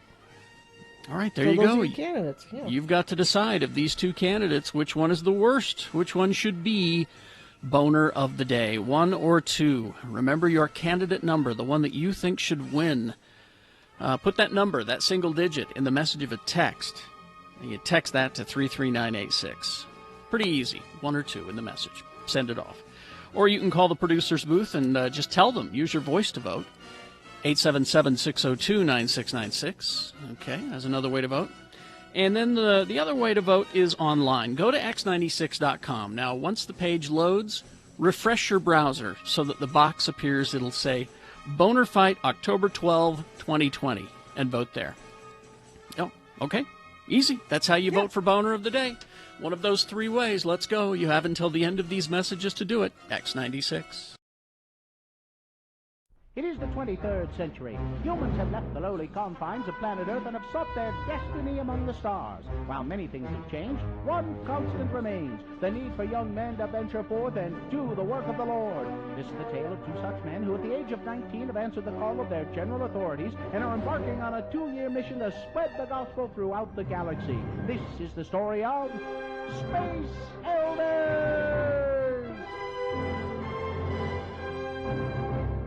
Today, we join our elders as they are about to encounter the Borg for the 2nd time. Man, these Borg ships sure are sparsely decorated and poorly lit. Well, I sure hope we get to spend more time with the Borg this time. I mean, last time we didn't even get to the first discussion. I am 5 of 7. I am here to show you the way. Hey, that's why we're here too. Hello, Mr. 5 of 7. We met your cousin 3 of 7 last time. I'm Elder Christiansen, and this is Elder Jensen. Hi. We represent the Church of Jesus Christ of Latter-day Saints. You know. The Mormons. Yes, your exploits are known throughout the collective. Hey, Lehigh, we're famous, huh? All Borg are one. Whatever one experiences becomes available to all. Well, that would speed up fast and testimony meetings. Say, where are you taking us? To her chambers. She is expecting you. I don't like the sound of that. Welcome, elders. I have been anticipating your arrival. Hi, ma'am. I'm Lehigh, and he's Butch. Hi. I have wonderful plans for you boys. Together we will rule over the perfect Borg galaxy. Well, I hope this can wait until after our mission is over. Ma'am, who exactly are you, and why do you have plans for us? I am the Borg. Well, I thought they were the Borg. They are, and I am. And once we assimilate you two, you will be Borg as well. Oh, I get it. He's a Borg, she's a Borg. Everywhere a Borg, old MacDonald had a Borg. Knock it off, Butch. We better come up with a plan quick or we're going to be assimilated. Okay, Ms. Borg, tell you what. I'll give you my new fender flares and the luggage rack off of Lehigh's bike, and we'll just be on our way. You will look cute in black rubber suits, and I have picked out some special prosthetic parts for each of you. Soon you'll be my lieutenants, my consorts, my special friends. Together we will assimilate the Federation, then the Romulans, then the Kardashians, and then whoever else we can find. And we will have fun doing it. Hook them to the assimilator. Hey, come on, let us go! Nothing like the assimilation of new young men to make one forget about how Locutus left me without saying goodbye. Something is wrong. The assimilation process has failed.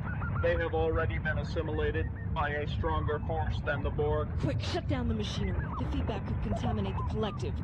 What have you done to my beloved collective? Well, once you hooked us up to that gizmo over there, all of our experiences were spread throughout the entire Borg race. Lehigh and I were able to bear our testimonies to more than 7 billion beings at one time. It was kind of like General Conference, except without the crying babies and the old people going to sleep. Yeah. We not only got to give the first discussion to the Borg, but to pretty much teach the whole gospel to all of them at once.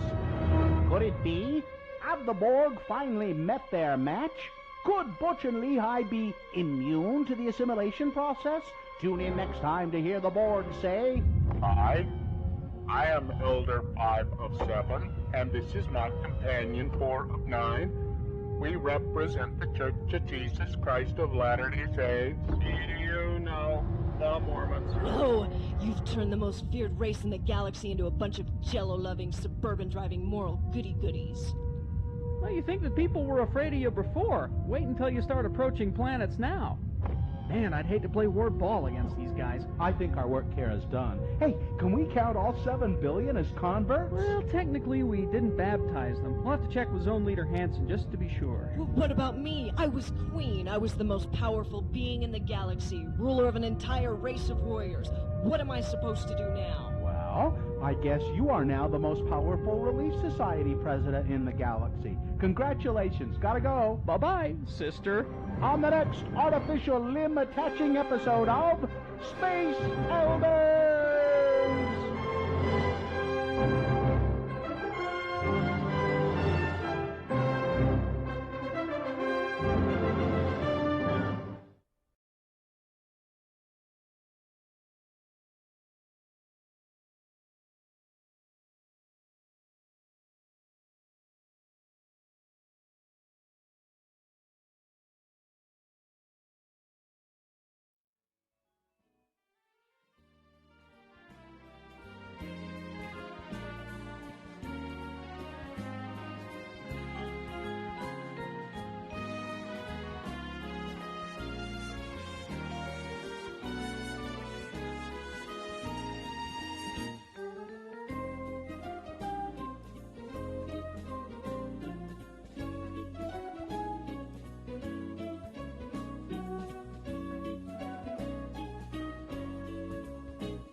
Okay, 6. Gary, please. 9:35. Let's award Boner of the Day. And it's brought to you in part by chicken fajitas and some guac. Wow, full meal there. And Fink and McGregor. Mortgages made simple. Call Fink and McGregor today for your free mortgage analysis at 801-264-9494. That's 801-264-9494. Boner candidate number 1 was, I will not be denied tacos. This is a guy that went to a taco shop without a mask. They said, sir, you're going to need to leave. You don't have a mask. Rather than going and getting his mask, he thought the good thing to do would be to take his skateboard and throw it through the taco shop's window. And Boner candidate number 2, this is never okay. He's a 15-year-old West Jordan High School student who wore his Make America Great Again Trump hat to school. Well, he got spat upon and bullied and treated poorly, and that is just never okay. I don't have the winning information. Okay. Looks like number 2 won by 3 times the votes. Okay. Really? Yep, number 2. Okay. So there you go. That's your Boner of the Day for October 12th, 2020. Now qualified to be Boner of the Week. All right. I think Steve is on the phone. Steve Conlon. Yes. Steve, are you there? Excuse me. I am here. All Sorry. right. Hi, Steve. Yeah. Ogden's own Distillery, of course. Now, Steve, I enjoy your whiskeys. You're confused by this one. And I'm just, well, because I went into the station yesterday to pick up my my new mask. Radio from Hell and X96 masks, by the way. Ask for one, Steve. Ask your sales representative I'd love to for have it. one. And I saw this bottle on my desk, and I went, "Oh, good! Someone got me some more of Porter's whiskey, some Ogden's own whiskey." And I picked it up and I looked at it, and I'm like, "Is that a peanut butter cup on the lid?" and I couldn't believe it. I looked closer, and this is peanut butter flavored whiskey. Never heard of such a thing. I couldn't believe it. Yeah, never heard of it. Explain yourself, Steve. What is this? Yeah. Well, we were traveling the country a couple years ago, and we were in other markets, and there's another peanut butter whiskey flavored product that's out there. Okay. And it was just going hog wild in these other states. And as you guys are likely aware, Utah always runs a couple years behind the rest of the country. So here we are. We've introduced this peanut butter cup whiskey, and it's got, I hope you've had a chance to try it, but I did. It's got a hint of a smell of like a Butterfinger candy bar, a hint of chocolate in it. Mm-hmm. It's very savory, goes great in coffee or as a shot. And people are making peanut butter and jelly shots using like a raspberry liqueur or a cherry liqueur. No, that's a great idea. I didn't think about that. Yeah. Yeah, so it's more flexible than you would imagine, but I simply just like it over ice. I'm a simple guy. Well, I was thinking about whiskey. I was thinking about what you could do with this, because I just took a sip of it out of the shot glass, and I was thinking you can definitely taste the chocolate and the peanut butter in there. And I was thinking I could just pour this shot over some vanilla ice cream and I'd be set. You could do that, yeah. That's a great idea. I'm thinking a peanut butter whiskey milkshake. Milkshake, yeah, you could do that. Yeah. There are a lot of things you can do with this, so it's.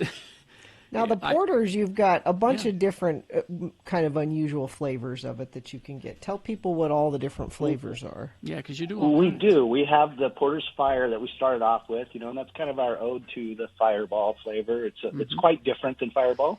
But then we have an apple, a peach, and then a huckleberry. You can kind of do that peanut butter jelly shot with the huckleberry that we make as well. There you go. And then, what did I say? Apple, peach, peanut butter, fire, and I think those are the 5. Those are the ones. Yeah, those are the ones. Yeah. So we've got something to fit every desire. And all of them are really good for sippers over ice, or the peach makes a great peach iced tea, huckleberry lemonade. They're quite diverse and give you lots of options. So these are great for, if you're an amateur mixologist, you can play with different flavor combinations. For sure. Oh, that's terrific. And and we're always amazed, by what people are coming up with. Like I was at a party on Friday night, and that's where I had the peanut butter and jelly shot with the raspberry liqueur, and it was just like so tasty. And I didn't even think that's such a good idea. I got to try that Yeah. now. Now, Well, the do you show's have almost to go over. to- I can. Do you have to go to the distillery to buy this, or is it available in liquor stores? How do people get it? You're starting to roll it out? Yeah, you can always come to the distillery. Easy to say on a Monday morning. 11 to 5 every day we're open, except for today because, well, again, Utah special rules. Can't drink on Columbus Day, and it's available as of this morning in 16 different Utah DABC stores along the Wasatch Front, and I anticipate that'll be more. We just started getting it out into the DABC stores last week, so to be in 16 stores already is great. This is it's fun. That's how I'll describe it. It's fun to play with. It's fun to experiment with and tasty. And the other that's thing what that we do with all our brands. Is try to have fun, whether The it's other thing labeling or flavors. Well, when I picked up the bottle, I remember standing there at my desk looking at the bottle, and yes, I did notice the peanut butter cup on there, but I also noticed Porter's eyes were extremely. It's like you did something to them to make it so that he was looking right through me. They're a little glassy. Yes. We use a little. The word on the street from the research we've done is, Porter Rockwell had these steel blue eyes that just people did feel like they could to stare through them. Yeah. And so we wanted to highlight that on our packaging. He was scaring me. Well, Steve, thank you so much. Hey, thank you guys. That. It's good to talk to you. It's interesting. It's tasty. It's delicious. Give it a try. Why not? Ogden's own distillery, Porter's Peanut Butter Whiskey, now available for purchase. Support local. Thank you, Steve. Steve Conlon. Hey, thank you. Y'all have a great day. Thank you too. very much for calling in. Do we need to say you have to be 21 to buy it? I'm just going to say that so people don't come back and say, you guys didn't mention you have to be 21 to buy it. There, I said it. You got to be 21. All right. We will take a break, and then we will wrap this all up. And after these, now a message from the Department of Workforce Services. There are jobs available out there right now. Yeah, you may have lost your job due to COVID, or maybe they've cut back your hours, or maybe this is a good time to look for a new career altogether. They have a bunch of options if you go to their website. Lots of different fields you can look into. Mm-hmm. Well, and there are many different fields. Jobs.utah.gov. Life science jobs are recession resistant as demand for health related services continue during difficult economic times. So we're talking lab techs, maintenance and support engineers, production specialists, specialized engineering in genomics, chemical and electronics. Life science jobs contribute to improving and saving lives, and that's just some of the jobs that are available. If you go to the website, if you need help getting ready for an interview, there's information there. Getting some additional education or training for a new job, you can find all that on the website. It's a user-friendly website, very easy to use. So go and take a look there. Jobs.utah.gov.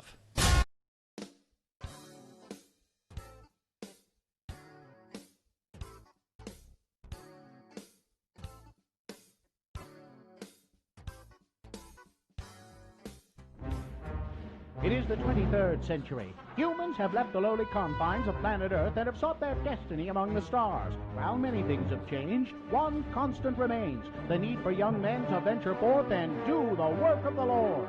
This is the tale of two such men who at the age of 19 have answered the call of their general authorities and are embarking on a 2-year mission to spread the gospel throughout the galaxy. This is the story of Space Elders!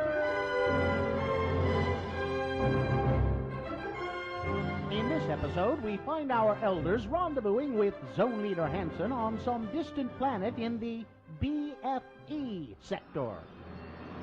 Hey, Butch, what you got there? Oh, it's a care package from my folks. You know, my mom means well, but she just doesn't understand the physics involved in sending stuff from home. Well, what you mean? Well, the cookies she sent are fine. They're hard as a rock, just the way I remember them. It's the lime jello with shredded carrots in it that causes problems. You know, even in Tupperware, this stuff goes bad after a week in hyperspace.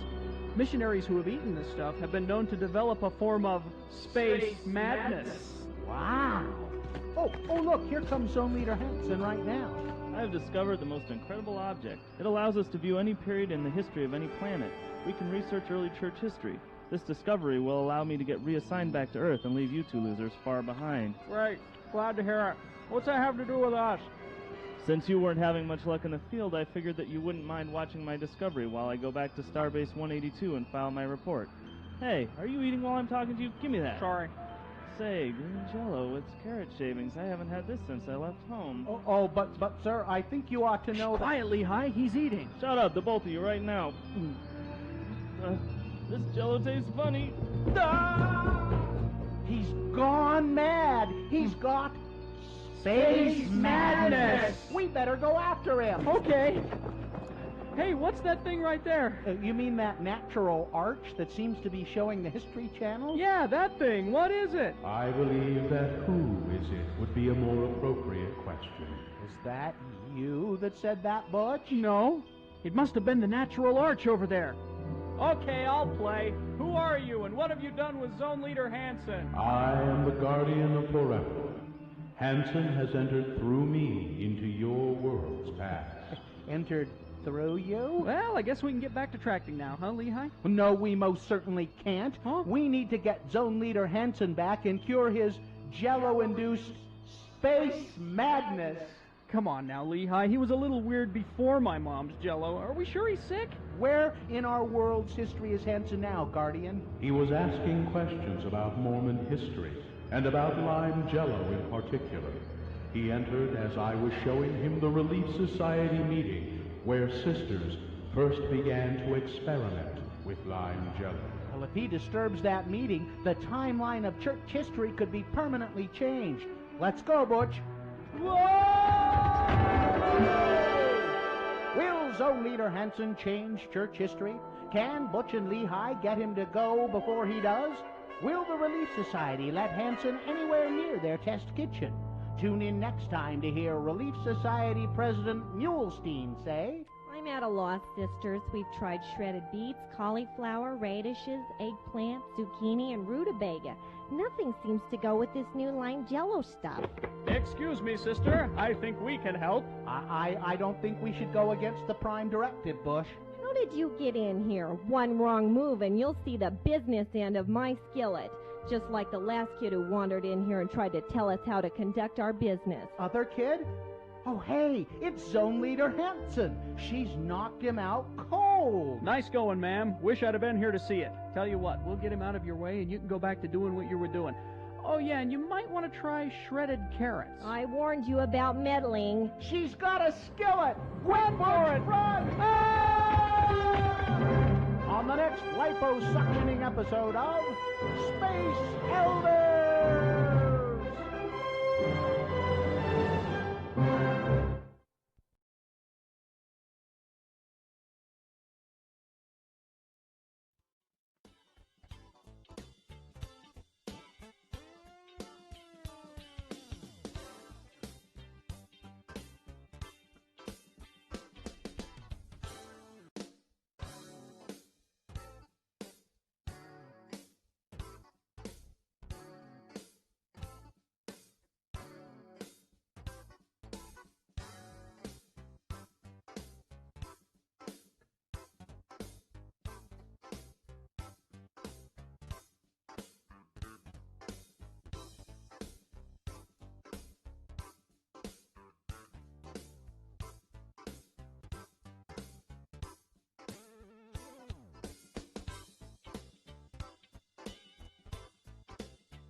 Fitty right now. See, Bobby Caldwell. They talk about Bobby Caldwell. It's the second time in a week we've had Bobby Caldwell on the show.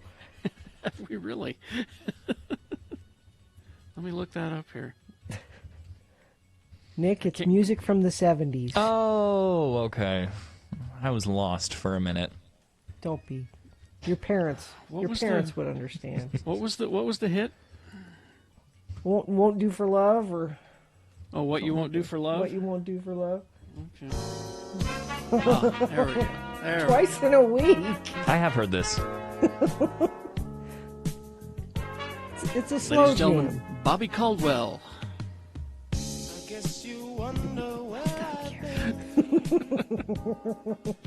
Gina loves it. Gina loves it when I hit the post. Makes me happy. You know, not black. Got a thing for you, and I can't let go. I love it. My friends wonder what is wrong with you. All right. Let's see. What Play else that have for we your got? girlfriend later, Nick. Will do. She'll say, "What's wrong with you? What?" It's our anniversary today, so maybe that's... Then you should. How long? It has been 7 years so far. Wow. 7 years? 7 whole years. What are you 2013. What are you doing for I mean, with COVID and everything, I'm not really comfortable going out and doing a whole event, but this year is different as well because we got a little basset hound between us. So we gotta keep her. So I'm just gonna cook her something. She loves stuffed shells, cheese, pasta. Can't go wrong with that. Just gonna whip up a bunch of that and pull out some nice wine. Right? Okay. Yeah. Okay. All right. And we gave you the music to set the mood. Yeah. So What kind of wine do you think you'll? We've actually been going through this really nice red wine that her dad's neighbor made and gave to us. Homemade wine? Homemade. I'm always hesitant. Wine? Yeah, I'm always hesitant. I don't like red wines, specifically dry red wines, but this one's really good. You're going to have bathtub wine for your anniversary. Yeah, whenever We're people happy. gift me homemade wine, I'm always thank you. Then it goes home and. But we're also broke something early 20-year-olds, so we'll Yeah. take whatever we I can was going to get. say I'm no Jimmy the wine guy, but I would suggest a Beaujolais. Ooh, I'll have to figure out what that is. Just go to the liquor store and go. Hey, where you keep the Beaujolais? The Beaujolais. The Beaujolais. The Beaujolais? Is that? The Beaujolais. Or the Chablis. You could have some Chablis. The Chablis. Where's Chablis? the Chablis? Oh, now see, Ivy says Josh is making tub grappa. Oh, grappa's already nasty. That's one I won't. Strong. I won't have grappa. I just won't do it. Nick, grappa is it's like this Greek moonshine. Oh, okay. It's really strong. I've had moonshine. I really like moonshine, but What do you mean yeah. you really like moonshine? It that's fighting juice, okay? Like you drink that and you're ready to go all night. What kind of moonshine was it? Okay, so I at a white elephant party for Christmas one year, somebody brought moonshine that someone made in the East Coast. Was it in a mason jar? Correct. Proper? Yep, proper. That was really good. But my girlfriend also took a trip sometime recently out to the East Coast as well, where they sell at the liquor store. I think they have it here too, like moonshine. It's not proper moonshine, right? Yeah, But- there was a period there for a bit where moonshine was all the rage. Really? Yeah, it was. Everybody had their own local, moonshine. That's what they called it. And I always said that they were packaging it wrong by calling it moonshine, because most of the time it's made from corn, what we call corn squeezins. Corn squeezins? Yeah, and I said don't call it moonshine. You need to NPR this up for people. You need to call it handcrafted Ooh. Single batch. Ooh. Locally sourced. Sustainable. Right. And then just sell them moonshine. And don't use the word moonshine. Just make it, don't tell them it's moonshine. And they think that, this is made by small batches by the hill people. The natives made this. We bought it at a farmer's market or something like that. Yeah, and then charge them through the roof and. Yeah, the quote-unquote moonshine that they sell at the liquor store is more just like spiked juice, right? I put it in the freezer and it froze all the way through, so it's not pure alcohol. It's essentially homemade vodka. Yeah, it's just, that's all it is really. Whatever. Sugar shine, that's it, Ivy. Sugar Thank shine. you. Actually, I like the sound of that. Sugar shine. Yeah. Oh, call it that. Yeah, sugar shine. There's a Stevie Ray Vaughan about sugar shine somewhere. Should we do a promo and get out of here? Yeah, I guess so. Let's do it. We made it through another day with Nick, but don't miss Tuesday's Radio from Hell show.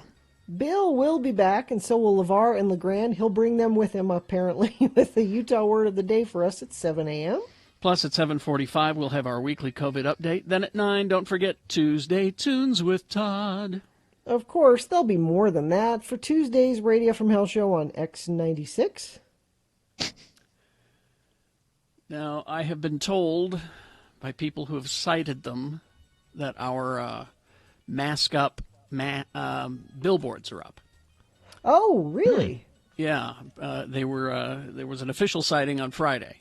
Okay, yeah, look for Radio from Hell billboards around town reminding you to mask up. I'm just sad that I'm not wearing my Radio from Hell mask. Right. Oh, no, I like the mask you have in it's on brand, Carrie. The sad thing about this mask, and I love it, you can see it at x96.com/live, is yes, I'm a member of the Star Trek fan club, surprise. The fan club said, we got these masks and here are the prints and money goes to charity. And I went, oh, terrific, why not? Yeah. And this was in March, April. Mm-hmm. Months later, it finally arrives because I guess they got stuck somewhere. Sure, yeah. And then I specifically ordered the red shirt because in Star Trek, the classic Star Trek, the red shirt guys always die. So I thought that was funny. Yeah. And I get it, and it doesn't quite get snug enough to do proper protection. Oh. So I was kind of sad. So I was like, well, at least I can use it on this billboard. No, it'll work for that. And those Radio from Hell ones are really nice and do fit you properly. So. Yeah, much. It's funny because it was like $30 for this Star Trek mask, and I can't use it. But we're just giving away, apparently, our Radio from Hell masks. People are asking, can I buy them? No, you can't buy them. We're just giving them away. And it's a higher quality mask than the one that we got. I mean, look, the Radio from Hell one has a thing back here on the sides that opens up so you can put filters in there. Oh, I like that. I didn't even notice that. And, you can, it's just a slot right there on the back. I don't know if you can see it. I did like a full examination when I first got these, and I was like, oh, you can put a filter in it. There's wire. It's amazing. And, it doesn't even have to be a proper filter. You can just paper towel. You can fold up paper towel and stick it in there, and it works just the same. So be listening for your chances to win those. Don't call and just ask for one. We're giving them away. We got the Radio from Hell ones and the X96 ones as Which well. I'm really quite impressed with the X96 ones. They're really good looking. Mm-hmm. I was surprised. There you go. All right, but yeah, we're giving those away. All right, I think we're good. Do we get all business taken care of, Katie? We good? Thanks for having me. Thanks, Thank you, Nick. Yeah. Fine Bill job. will be back tomorrow. And fine job, Katie. Live long and prosper, bitches. Don't you know Bill will be back tomorrow? And the fun is contagious at Camp COVID. That's a holdover from last week, but I thought it was worth bringing back. The fun is contagious at Camp COVID. Corey is next. X96.